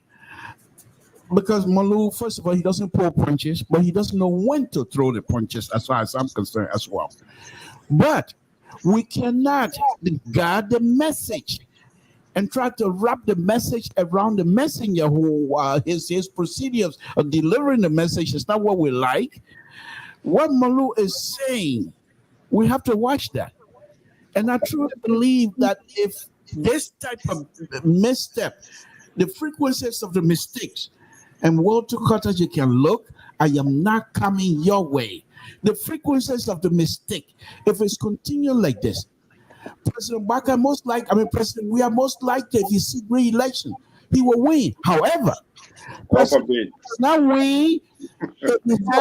You brought George, we are on us. You talking about we should be saying God forbid. Let me finish my point. Let me finish my point. Yeah, you need to tell your patron he is one of the creator of George Weah, and the left him, he gone to Joseph Boyka, just how you left Liberty Party. Go ahead. That's right. You can throw your jab all you want. It's not going to hold tonight. I tell you that. And Madam Esther, Sister Esther, Mr. So, can I help you tonight? Mr. So is a liberal lion den. He has no choice tonight but to compromise. So, Madam Sister Esther, I'm just telling you this. But anyhow, all over the place. Well, good. That's right. But let me just say this. President Weah, if you were to come back and bring the people like Eugene Nabe, what's his name, Jefferson Koji, and the likes, no, they won't put him back. But if President Weah changes the surrounding and bring people like Franti Kofa, that is fine. Don't make a mistake. President Weah is the most loved Liberian still alive. President Weah, if he goes anywhere, he's still popular than any other person. President Bakai won the election, not because people voted for him, because of his ideas. The election he won, I believe, it was because people were voting against President Weah. Let us don't forget that. So for us now to think, say, the likes of Malu, they are being somehow angry or whatever, or frustrated and something like that, I think we're making a mistake. Let us all accept the message from Olu and see how best we can work on this and improve the system. Keto, the Liberal put Terry on the truck, not bus. 2 tire truck. Look, Mr. Another act of betrayal in this sort of public space here again. Terry, beware. I can say, continue to hang out with Jerry Bacon and the Liberals. They will reshoot where the alligators, crocodile, and they will tell you, say, no king on here, but you need to cross this river. I'm telling you. You saw, you see, he drinking a juice. You feel putting you on the truck, now he's drinking. He's pulling his chest. Look, guys, it's Sunday. We're going to be wrapping up, everybody needs to get a rest here. But look, on a serious note here, and that was one of the things CDC suffered, their lack of communication, their messaging. And we all sat here and frowned on it. However, it is not to the point of this government, or how this government is processing their message. And Jeremy, they're just supposed to know better than that. The old man needs to call to the immediate attention of Kesari. Kesari is a deputy minister. He now start doing press releases and this one dismissed, that, and all of that kind of thing. That would be another, what's his name, Kalasco. That's what Kesari is trying to pretend himself now. Kalasco. Yeah, that's your friend. You need to talk to him. That's your friend. Calling him out. That's ridiculous. No, okay. Now, when I'm calling him, I'm saying this is how the independents speak. And then when you read, then you have your guy Jerry Bacon calling us the right wingers of this network. That is so sad because they are unable to point out this. This is the guy who created George Weah. This is the guy who pays for George Weah whole hotels when he came to Rhode Island. Rhode Island is one of the founding bases of George Weah. This guy put George Weah in one of the luxury hotel, riding one of the best cars here. He knows that. He made George Weah. And you want to come back here to tell me, say something? Wise man changes. Only those of the other kind don't change. So I'm just giving you. You know what even changed. Charles Walker Bronsky carry you and left you on the highway, drop out Liberty Party, and you jump to a boycott. So all of you in the same caliber. Look, but on a serious note, it's 8:56 p.m. Eastern Standard Time. I think we've been here for just 2 hours. But look, I'm waiting to see, and we saw this happening in the Weah government. People, it's not a matter of carrying these sort of huge delegations and all of that. I think the country needs it needs to be identified, be very strategic on these people that you're going to carry, because when you carry these people, it's not just to go have dinner, eat and shake hands, have next time. We shouldn't come back to the same picture taking that we saw people taking picture and where they said other Carrasco take different country rule and put it on, and then when they go to it, oh no, then I made a mistake. No, we don't want to do that, because the expectations of this president based on his services to government in the past, and he served, he was closer to presidency. He served as a number 2 president, so obviously the expectations is high. I like how he moving around. Kula doing very well, doing her best, but if they struggle, I'm telling you, there's a serious infight, and the president needs to take charge of that. That's not good. Kesali needs to stay, and that's what makes me. I probably need to read to say whether people really have their job description, and if it is there, whether people really following it. People should allow people to do their roles. That's some of the things that happen within this whole DEA here, because one person wants to be the King Kong in everything. Fadiga Mahai on a problem, but he was an operation guy. He oversees any operation boss or anything within the DEA. However, he needs to get a consent with the boss. But when last you ever saw like a press conference, for example, to tell us to brief with people, everybody wants to be in the eyes of the camera. You can't just be the head and everything and just run into it. This is where all of this trouble can come from, because when you start doing that now, then other people feel you trying to shove them, push them aside, that they are not doing their job, and then at the end of the day, executive release come. The way you treated the board chair, the way you treat the board chair here on LPR are you saying that's similar? What you say? I said the way you treat the board chair here on LPR is that similar? How do I treat the board chair? Since you want to conduct investigation now. What is the responsibility? What is your job? What is your term of reference? What are you supposed to be doing? Do you do it? I'm only supposed to fire people and hire people. That's it. Oh, you see there? You see, Mr. Lambert, you hear what he's saying? You're supposed to fire and hire. You know what? He go out to lobby for the network. He come here and then he tells us who to talk to, who not to talk to. What kind of bullshit will stop people from talking? He was engaging Esther tonight. Now she's offering prayers for him. I think that's probably the next every day. Oh, first every day, for every day. He looks out there to see who writes and what they write.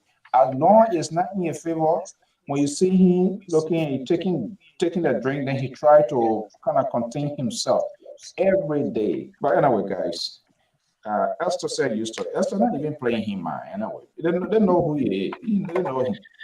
They know him very well. The people are planning to have a protest against him, but I told them to stop because there's no way. He's our old man.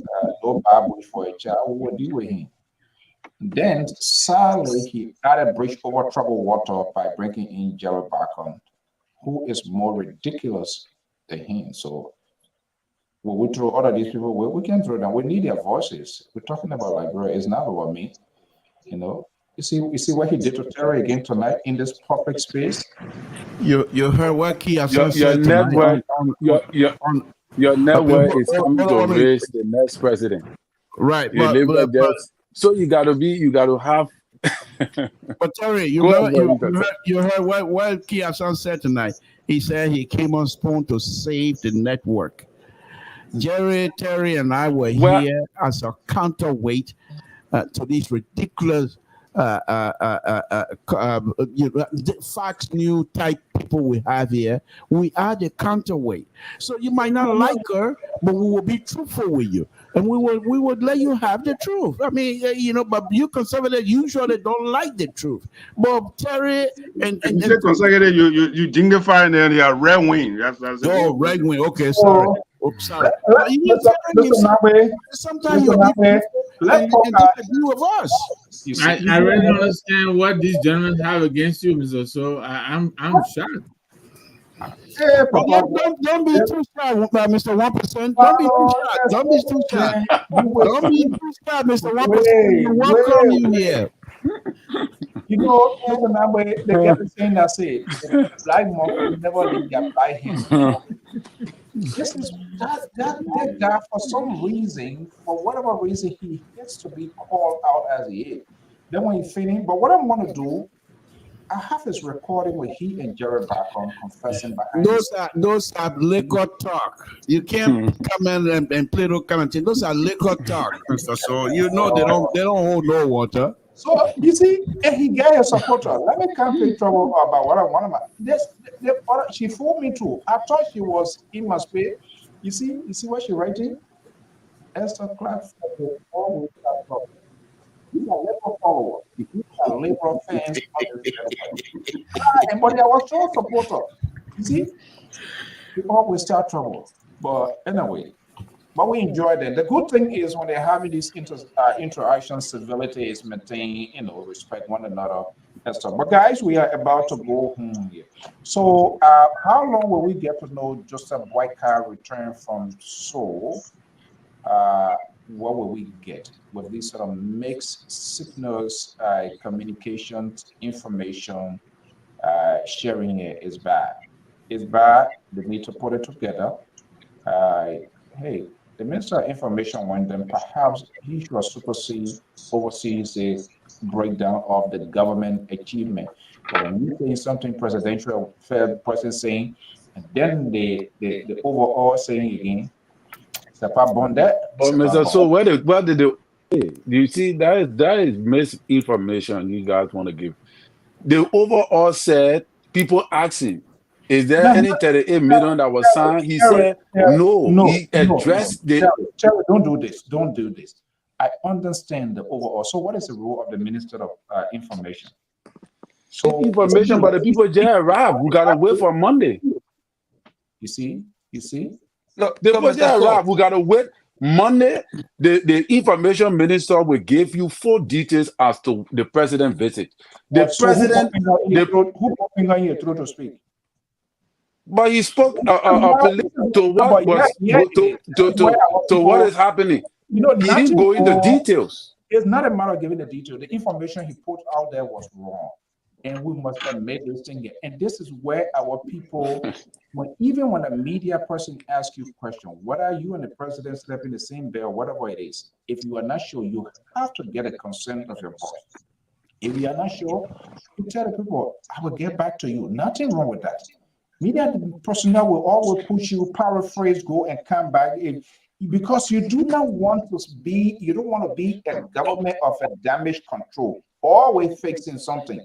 You travel with the president. Government like that. Everybody, Mr. So what did he say that is different from what the president said? That's my own argument. That's my point. What did he say that's different? So you are not listening to Mr. Nangbe here?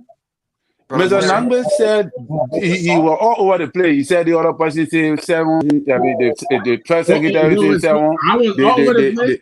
You said you gave me details information as to what the man said. They're ready to gang against you now. That's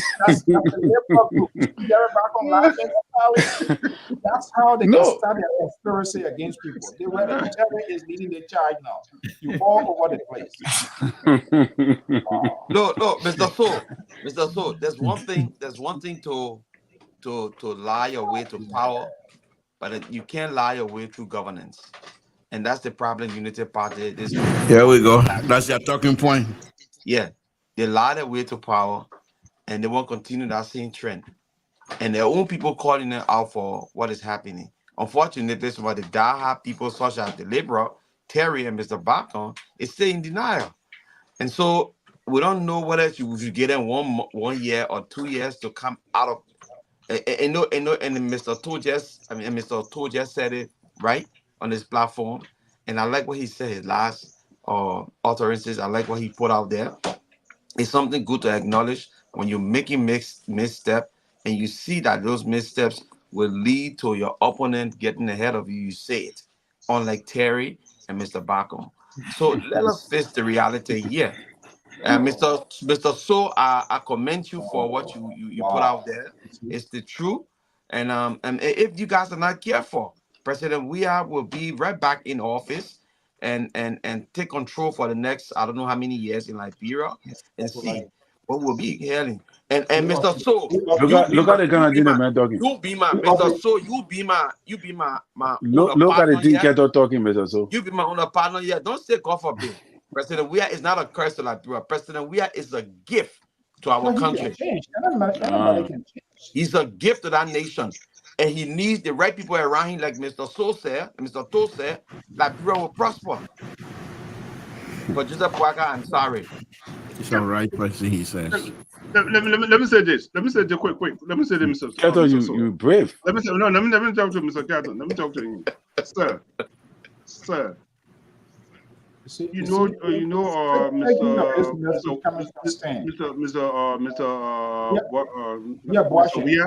Weah, when you were in the Senate, I didn't used to call him. Well, it was all propaganda. No, I just ask you, why didn't you call him? I just come, hey, please, can you tell all about George Weah business? Hey, can you please, can I just talk, please? Can I finish my sentence? You are the creator of George Weah. So I only know the name that came for Joseph Boakai. He was sleeping in the Senate. That's all I know. I come in, sir. Can I find? And what president we are there in the Senate? What I was taught. Law 101. Any question that you can't ask, any question that you don't have the answer, don't ask the law. But anyway, here's the thing. Since he said Boakai was sleeping, I leave Mr. Boakai when he comes from out of the country, he can talk to the press. At least he can respond. Mr. Via was in the Senate. You know how they used to call him? Mr. Bobo Senator.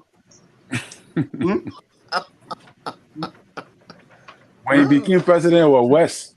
Thank you. He went, even from Bobo said he became mute. You see this. Oh, hold on, sir. Hold on, sir. Let me just finish. When you were talking, I was very attentive. So when you read to throw the stone, what Peter said, when you live in a glass house, don't throw stone. You know. So when you see Mr. Baka was sleeping, he never slept, son. He listened very attentively. He asked a question that music when he come from out of the country, when he on a red carpet, when the press go to him, he answered the question. If he say he can't do anything, he will get back to you. The only thing I can say now is the president, like FDR said, the boss stopped with me. It is time for him to get the leadership of the press. That's one of the things we need to stretch on it. The press have to speak in unison. That's the problem I have with it right now. Thank you. Let's start taking calls. I think that will be because we're going home now. You'll make everybody sick. Everybody upset with you. Everybody upset with you. The seditions are upset. The seditions. Terry not even having with two of you now. Terry get fired. He just talked. Okay, we are about to go. We always have this sort of conversation. Hopefully, but I think liberal plus because all of these, even the Darrell DeLong, his campaign, the fundings of his campaigns are generated from the USA, and time came other people who supported them because they started having strong voices, started having disagreement, they start blocking it. Our politicians, no tolerance. They say it, nobody should raise their finger. And this is common, it's bad. We can't have a society like that. But anyway, it is why it is. We won this thing before and people didn't see it. What a please do because I need prayer on this show. I need a really prayer for me, please. I need a real need. Well, you can't get that one from me. My knee, myself, somebody to pray. Thank you. Jerry, God has you under control. God has everything under control. He's a loving God. Whether LPR or not, he's a loving God. He's there always for us. So, Mr. Nambo, you saw your shot tonight, right? How do you guys, within the next, before the week comes to an end, this guy, he's going to find a name for you. Say it, I forecast it now, and it will happen. He started it with his guy, Jerry, started saying all over the place. Jerry Bacon was all in heaven, smiling, laughing, cheering. Don't be surprised when the liberals start calling you that you are not a progressive as you claim to be. That's what he's going to be coming to. I know him. Totally unwarranted attack on you tonight, no matter what the past has been. Lord, don't it for me. Totally unwarranted. You there, sick. Isn't he from what's his name, Robert Mendez's area? No. There we go. He coming. He coming now. So where is that Kennedy ball running? And are you from the New England area? Yeah, no, but I tell you, I'm from New Jersey. I am from New Jersey, but I'm talking about in your backyard. No, I'm right here. I'm Nessa Police. I'm hanging out. So why this guy got to do with him? What are you trying to say? Huh? Bob Hernandez? Yeah. Those are the liberal, but when time comes for real liberalism to stand up, we can't find them. All right, goodness, something to. I am confused. Okay, guys, what's your? I am lost, right? The progressive. He's from Chris Christie town. Correct. He was my governor. Unfortunately, just as DJT was your president for 4 years. Donald J. Trump. No. Okay, guys. Let's 1 minute each before we That's go. wonderful. You know, Okay. good to share for Yeah, you. 1 minute each before we go. Oh man. Keto, stay in that. Let's continue the fight. You have Bill Cunningham and what his name, this other guy. They try to do what they can do, but they can't make it. We stand for the right, and this is why we have. This is why we have Esther. You see, he causing trouble now. Esther is on our side. Many people, I don't know, my own Venetia now to turn against me for whatever reason. The labor managed to poison them, but that is okay. They will get to know this guy. He's dry bamboo. You can't lay on your side. Keto, 1 minute quickly before we go. What's your final message? Carter is not with you. I don't know if- Where my cocktail? My cocktail. CDC don't have money anymore. They're broke. They're broke. They're broke. They can't pull forward with us. No way. Keto, give us your minute. Oh, Keto, going again. Yeah, Their internet not working, you know. It's The man, all the network. CDC man, they don't have good internet. Keto, are you there? No, okay, you were taught you get tired. You know, It's Mr. that- it's Keto, that- what I learned is the virtual background. I mean, I'm not a tech guy, but I understand the virtual background can consume a lot of Yeah, power. of course. Yes. Yeah. Oh, But that's I CDC. see. They love they will learn. yeah. What Anyway, look at that? You with I us? mean, there was a decent show. I mean, you know, the input here was great. I would just admonish the laborer and his squad of men to continue to push forward, but also conscientize the government to do the right thing for the Liberian people. If Joseph Boaga failed, you all fail because you guys push his agenda. You guys told us that he was the best thing that ever Liberia has, and today, if he's not doing the right thing for our country, it's good that you guys come out and talk about it in ways that Liberian people understand instead of backing it. Because if he fail, I know Labor, you run away from the network. Man, I don't want you to run away from the network. You and Mr. Bacon and or the other people. So I mean, great show, Mr. So one of the best hosts. Always caring and letting everybody, Chinese food what with they have, deal what with they you have to tomorrow. say. Unlike the Libra, we still here, Libra. Your Chinese phone can be giving us whatever. Will still be here. We'll come here Sunday, and the day we can appear, we'll come here and make it happen. Liberian people will stay here, our voices, and we'll speak it loud. And that's what you poor brothers here for. Yeah. Mr. Nambe, just sneak in tomorrow. Watch he and Jerry back on. Have you seen two of them before on your program? You haven't seen it? No. Oh, I was saying some of the replay, but just tomorrow, just take a pic. See two Tom and Jerry having some sort of conversation. You will see for yourself. Mr. Bacon, let's hear you before we go. Well, it's good to be here tonight. It was wonderful. You know, I love the right wing who always try to castigate the excellency, Mr. Bwakai, the man with experience, the man with a vision. All the Liberian people overwhelmingly elected. So for them to come here, want to just sweep it under the bridge, and it was not being tolerated on my watch. How long I'm sitting in the chair. But overall, we pray that Mr. Bwakai, like he said, he came to rescue Liberia, and I believe he will rescue Liberia. And when you go on a rescue mission, it's not something that's going to be done overnight. And I understand that, and I can speak to it.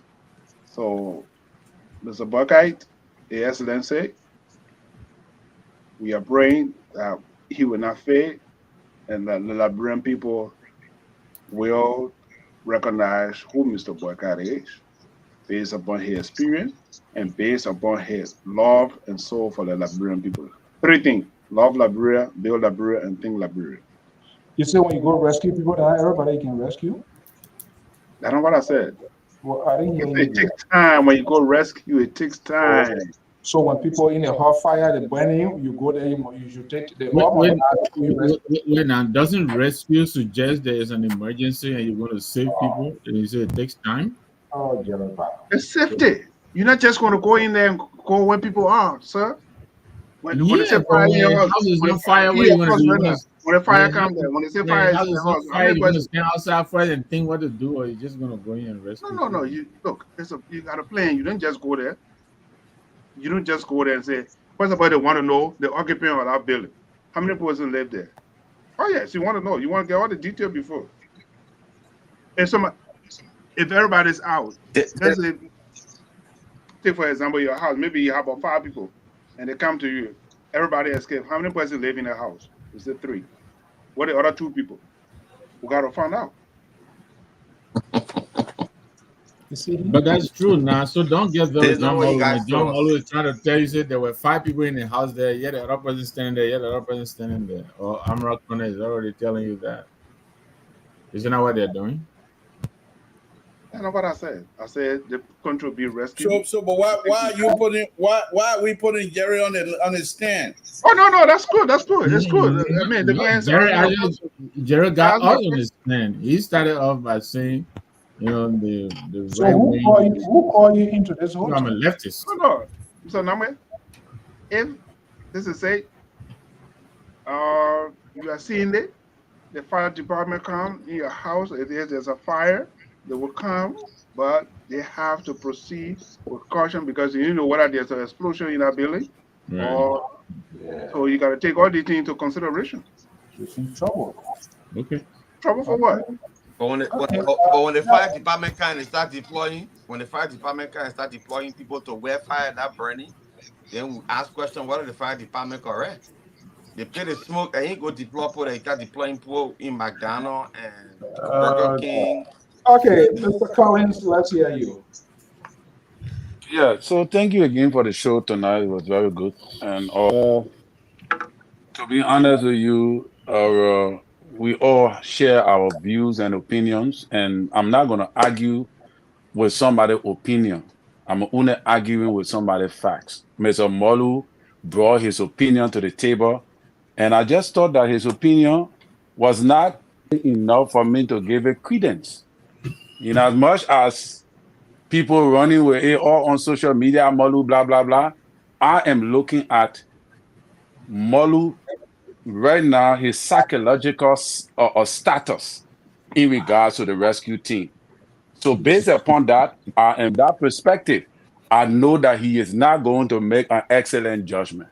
And one of those was to come up in here to tell the Liberian people, knowing very well how important he was to the rescue mission, to tell the Liberian people that the signing of the Economic Crime Code was not correct. It was all scam, that it would not go anywhere, even admitting that President Boakai was the first president in Liberia to elevate the War and Economic Crime Code to this level. Then he come back again to say that is contradiction. But many people are not looking at that because Liberians have a tendency, they have a psyche that the first information they receive, once it is denigrating to the government in power, they will run with it and believe it as a concept. And that is what politicians, grievous politicians, have preyed on the minds of our people with over the years that have brought serious degradation to our political structure.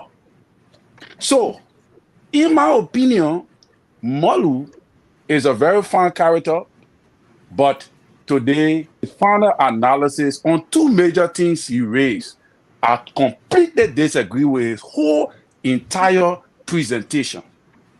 So, when he said, the last one he said, President Weah is coming back if the government continues. President Boakai promised us a responsible leadership. Honorable Victor, President Boakai have been able to restore Liberia credibility on the international scale. We do not, the media do not run with all of the reputable or credibility that have brought back the sanity of credibility that this president have given back to Liberia, we don't recognize that.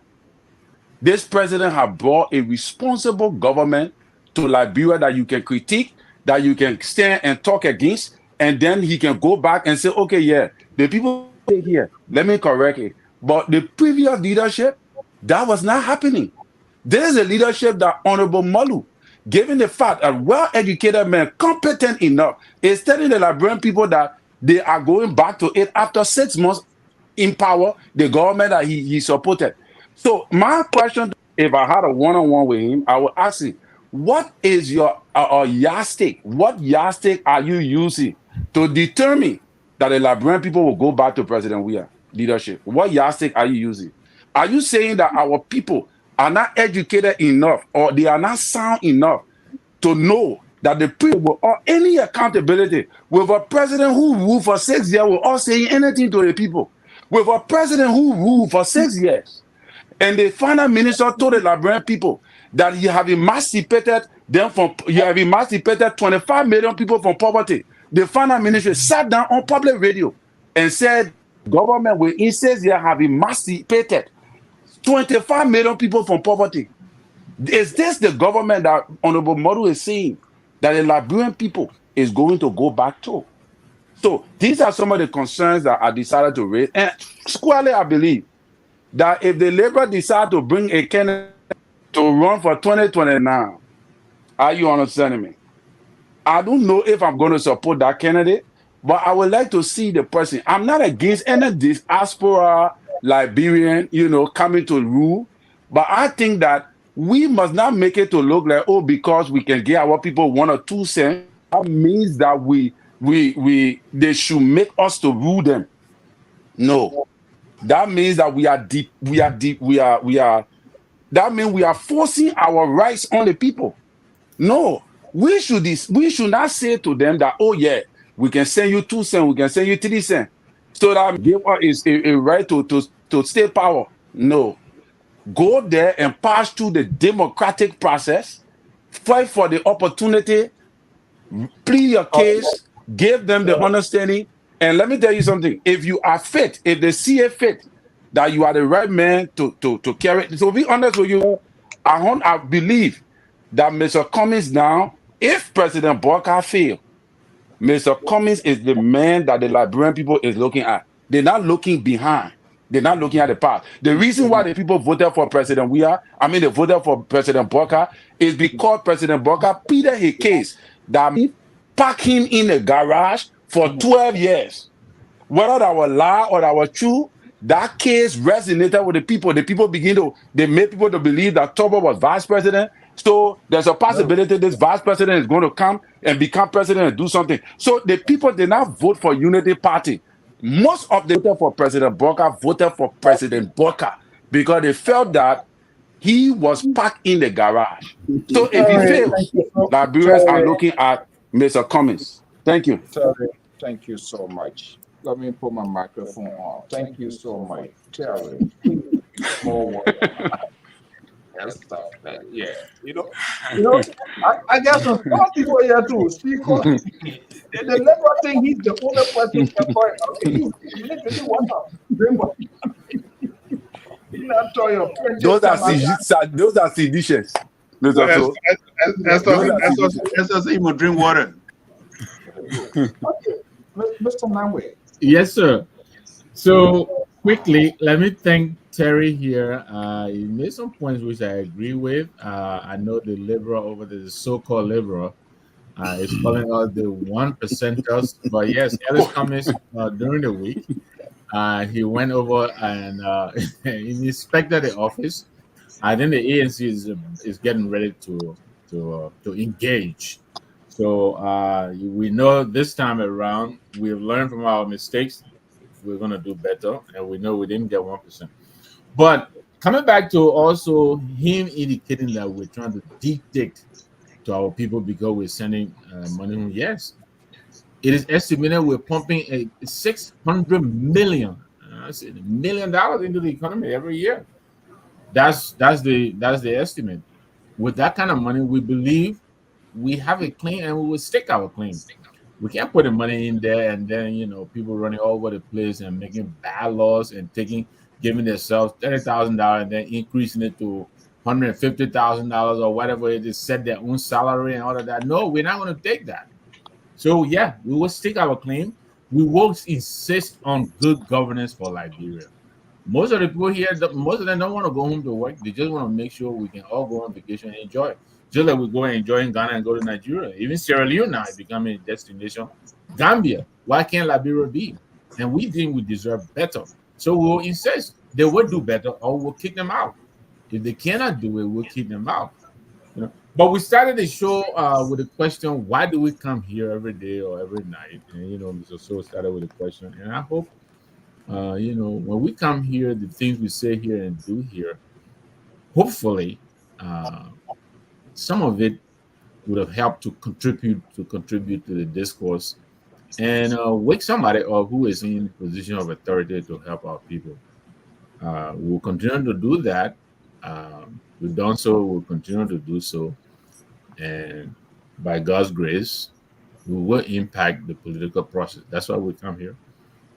We know most of them listen. The number of them will tell you, "Oh, I watched you the other time." They may not listen to us live, but they do catch the show and they listen. Right. So, thank you very much for the show. Much has been said. I'm not going to follow Terry here, who went on a tear until the audience had to tell him to get some. Oh yeah, I should drink some water. So what happens? Yeah, the audience right, because my blood is kind of yeah. So that way, personally, Terry and Jerry back on use all of the time. So the Liberal going to forfeit his closing statement here this evening because I am the board chair. I must be given the time. Their position business at be business. That was get a Liberty Party was thrown into part. Hey, you want to bring on LPR? I'm sorry, Jerry, use your time. Terry, use all of your time. So I just do not have no other time here now for you to. So let him go. Please let him throw a position around. Let him go ahead. Okay. Now I listen to my fellow cardinal. So thank you, Clemency. Well, thank you. Thank you for granting me clemency. We appreciate that. Look, on a very serious note, you keep me for last or what? You finish talking. Brother, so can come out to you because you can take or yeah, but by that time we'll all be gone. You ain't cut that window because I can have your show. Your time over. You can take Dr. Mali position. You can. Yeah. Well, yeah, exactly. You can talk all night. But no, let me just say, Dr. Mali, you need to call before I go tonight. But they I'm feeling now, I'm getting out anyway. But let me just say this on a very serious note, Mr. So. Look, what we do here on this platform, as far as I'm concerned, and the fact that we speak our mind and we believe in it. That's what counts. We're not asking. I'm not here for kumbaya. When I open my mouth to be serious about it, I'm not here for friendship or what have you. The only thing that I ask God for me not to do is to come here, face these cameras, talking to the mic, and lie. Or say something that I know I don't believe in. That is something that I will not do. And I think when we come out here, we don't have all of the answers. We don't. But we will be honest with the audience and we will say what we believe in, what we believe to be the truth. Now, the audience or even our own fellow panelists might not even agree with us. And that's okay for me. Okay. But let me say this here, Mr. So. This Waka government, I know they will be successful. There's no question asked. The issue that I have with many of the players on this Waka administration or on the team is they fight for jersey so much. They're giving the jersey to get on the field. When you're playing football, and for example, the defender is getting in trouble and you're the midfielder, it's your job to go back and help so that you'll be able to get control of the ball. Then you go back to your own position and you start moving the ball forward. Even the striker can come back and help president we had when he was playing. He scored the goal. One of the beautiful goals he had came from the number 2 wing. He took the ball from there and took it all the way out. The reason I'm making this point here, Mr. So, is this. These young people that are on the team, when they were running a campaign, they were together. Their ideas was in unison. They're so united in their approach. But now that they have gotten this position, why with the like of what's his name, Mo Ali, you're so good. If other members of the team who are ministers, if they are having issue, talk to them, find out what the problem is. Every one of you work together.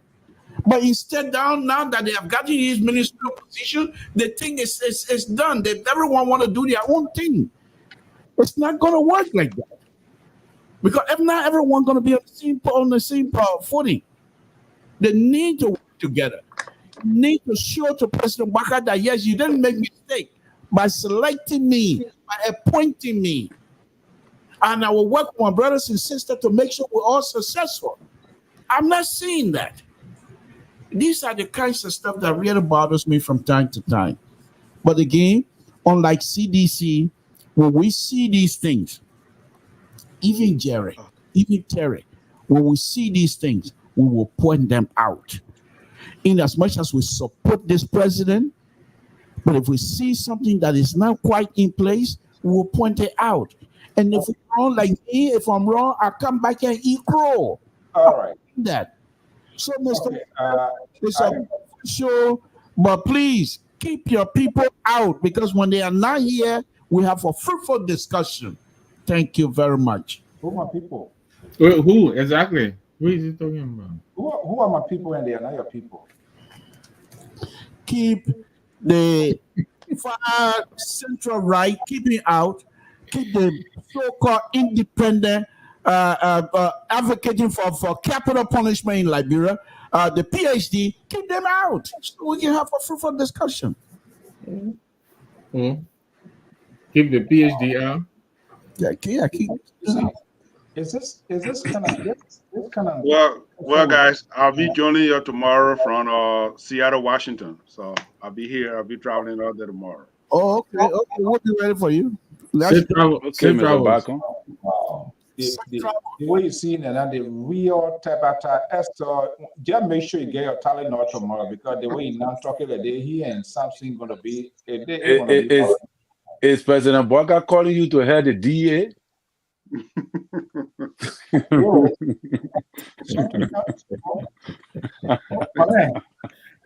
Let me say it. Let me make it clear. Let me make something clear. Well, 2 times. No, let me make it clear for the radio, for the outside, because most of the time they may come here or if I want to go home to go work. 2 times the opposition offered me in Liberia, even during Ellen Johnson time, but I turned it down. Because. But please don't turn this one down. That why I don't even understand. He and this guy here. This guy went to Liberia to volunteer, and I gave him the credit. I'm not like him. I say it after we beg all his friends. If I say friends, not that I mean, because he wanted to help. And he pays his own way to go to help these young engineers and grow.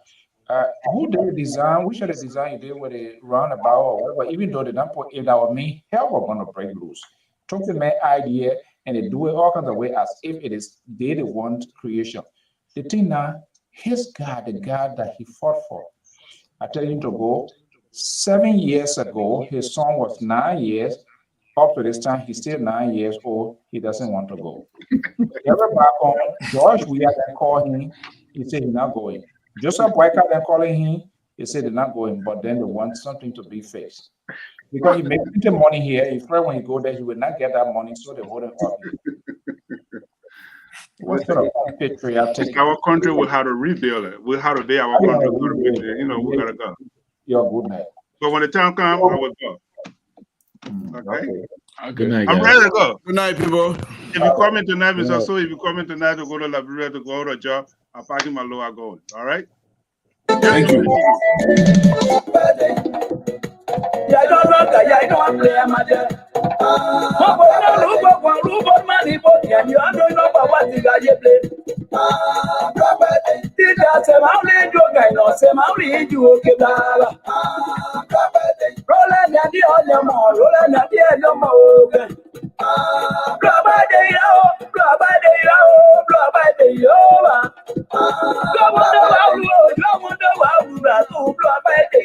Well, this is a beautiful traditional song here. The guy hosting Jesso to Roland, he was here yesterday. This song is so the meaning in it is so loaded with different meanings and interpretations.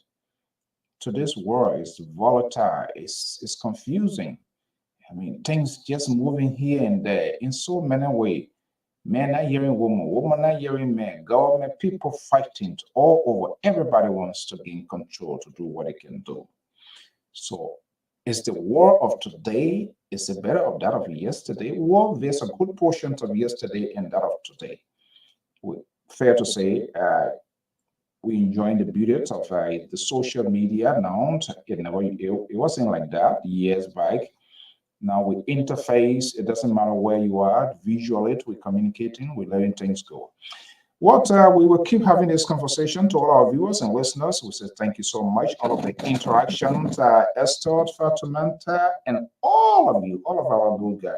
You know, the great thing about this network here, SB, thank you so much for being here. Louise, Toge, Moses Momolu, Tari, Musu, Wisse, all of you. If this is the first time here, though, Elijah, Sisi, we say thank you so much for sharing your view. You know, we talk here, and when we talk here, it ends here. We don't keep anything personal. We also try as much as possible to hold ourselves accountable, because some of the guys here, they are ridiculous to try to protect their own alligator. They give justifications. Nobody, none of us, and I don't want to believe that, would never, for whatever reason, to post our government. Because when the government is doing well, when the country is doing well, we all will do well. There will be less stress.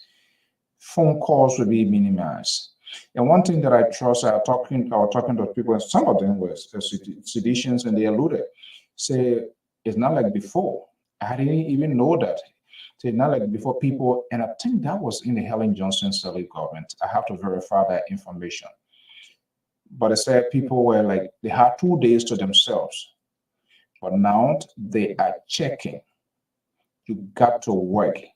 That idea of stay home whole week, 2 weeks, and you expect government to pay you, complete bullshit. You can't do that here. So the government is very, very rigid on that. They are checking people. You work 1 day, you get 1 day pay. Yeah, and that's what happens here. If you don't have time off, you want to take it, you take it, you don't get paid.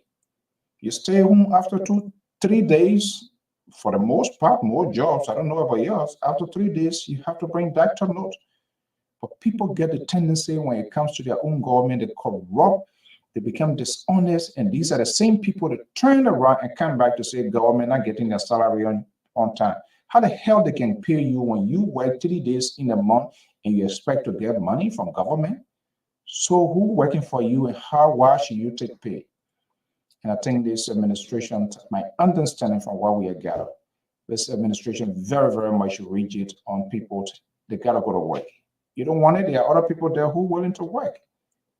You can stay home and then tomorrow and you expect to get a full salary or paycheck for what? You don't do it here. If you can't do it here, don't do it there. That's a good thing. So there are good things of this government. There are some things that they are doing. However, and we all know, the system, in order to fix the system, is challenging, because there are some there who build that wall of Jericho to protect those systems. I saw the video today from Spoon, how the people are even blocked. There's no outlet. This is why the sewage system is so horrible in the place there. Everything is just people building and putting stuff in it. You can't do that. I listened to that engineer that they have to go work on Sunday. Just imagine, because people are so defiant to challenge the government. See how Water Street there looks like. Tables all over the place. places and stuff like that. And they can't allow the people to work because they want to say, yes, you want to sell, but you sit in those feces. You put dirt in there. Beware. I saw one video today. I meant to play it for the analysts. I just want to do a little short one of it here. You know, that's what happened when the country, when things are so tough, people try to find way out of no way.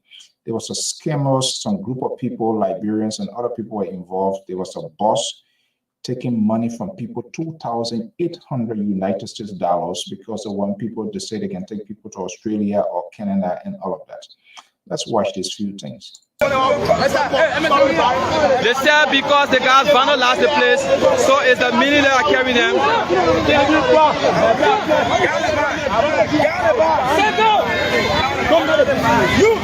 The alleged criminals have been left behind. We have been charged by the Liberia National Police, but they are carrying those that are complaining, those that are victims, they are carrying them. Those that are victims, they are carrying them. Those that are victims, they are carrying them. The alleged criminals have been left behind, and then they are carrying those that are victims. So this is. So that was a funny thing to do. Those were the guys that reported the incident, but because they were upset, which of course you cannot take laws into your own hand to begin to vandalize the people place. But what was surprising, why they didn't even carry the people that were accused. But because those folks, they were caught or they were seen being vandalized, they took them away and left those alleged criminals, people who they said they were taken to. The video is a very long footage. It was quite interesting. Okay, ladies and gentlemen, good morning, good evening, good afternoon. Coming to you live from the Ghannasville area, right opposite the SDA High School. There is a situation here. There is a situation here. There is a situation here that people are aggrieved, and they are alleging that a group of people took away their money, and this is not one pricing. They are aggrieved in this place. This community is called the JJY community, right opposite the SDA High School. And this place is the place, and there is a mass discussion going.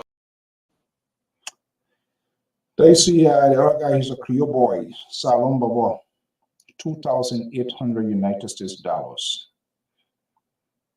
Because people just get creative overnight in doing anything. You got to be careful, be aware of what you do, because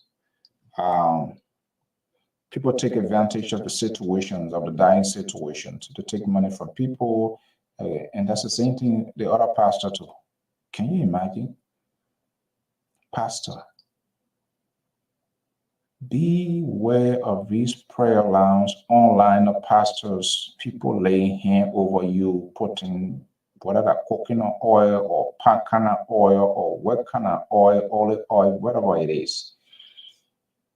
You can pray for yourself. You can talk to your God. But it's sort of quick fix. We want things to happen. We want quick results. That's the end of it. Well, folks, thank you so much for joining us. I always drop your comments, your suggestions as to how we can enhance this network. Again, we're still throwing it out there that we are open to whoever wants to be a contributor here. To more or less, we want some women. Esther, Fatima. I know there are some people who just like to be behind the scenes, which is okay. But once in a while, we'd love to have you guys here so that we can hear from your side about your country, not just only by tweeting, but to speak out to it, because do not leave this thing with us. If I alone, Fatima, I can say leave it with me. But you don't want to leave this with the liberal, with Jerry Bacon, with Terry Collins. No, because they are in the fantasy land. They don't get it. They don't just get it. So if you want to be a contributor here on this network, it doesn't matter where you are, to your locations, no age, nothing requirement. You don't need to do anything check. It's just a commitment. And just put out a thick skin, because people will have a disagreement with you. They will call you names. But the good thing I know, this network, our followers, our viewers, very, very much respectful. They don't, nobody abuse anybody here. They just argue. They just exchange views, things that they strongly believes about the country, and disagree with people respectfully. So, which is a good thing. But we want to say thank you so much. I am coming on the platform. Oh, I will, trust me. The first time you're going to see a crown man putting drum right on the desk here and be beating it and beating for you. I'll be happy to come. Yes, you guys can do it. Maybe you and Esther need to, hopefully, I will try to send you a message. Maybe we can do it exclusive. I will not bring the Lpr here, I will not bring Terry here, no Tabata. And just to get your own perspective, why you support the candidate you support, why you think you are of a strong convictions. I will have that sort of intellectual engagement. It's going to be a fair balance, one conversation, because you guys' voices need to be heard as well. Because we demand too much going on. Until then, guys, happy Sunday, and thank you so much. Thank you so much for sharing your Sunday with us. Probably you should be resting, you should be doing something good. Not that what we are doing is not good, but yeah, you are this evening for us to have this sort of wonderful conversations. Thank you so much, and have a pleasant evening. Bye-bye. We go blow one way, we go blow out one way, we go blow out one way. I know I'm playing. You are the one to lay it. That's what you're doing, your mother. Not the yellow, we are sweat the yellow, I want to forget when you.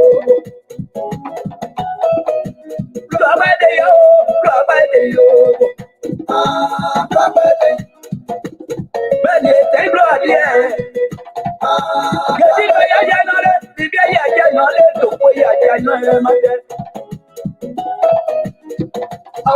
We go blow out one way go. Mother, we were your head go get camera.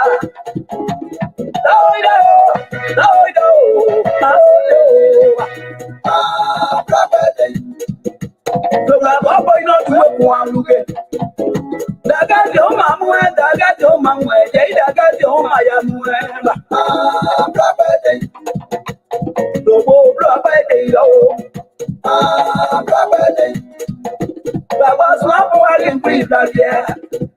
Baba walking free, Baba walking free, Baba swap walking free yeah. Blow by the yo. And you blow at the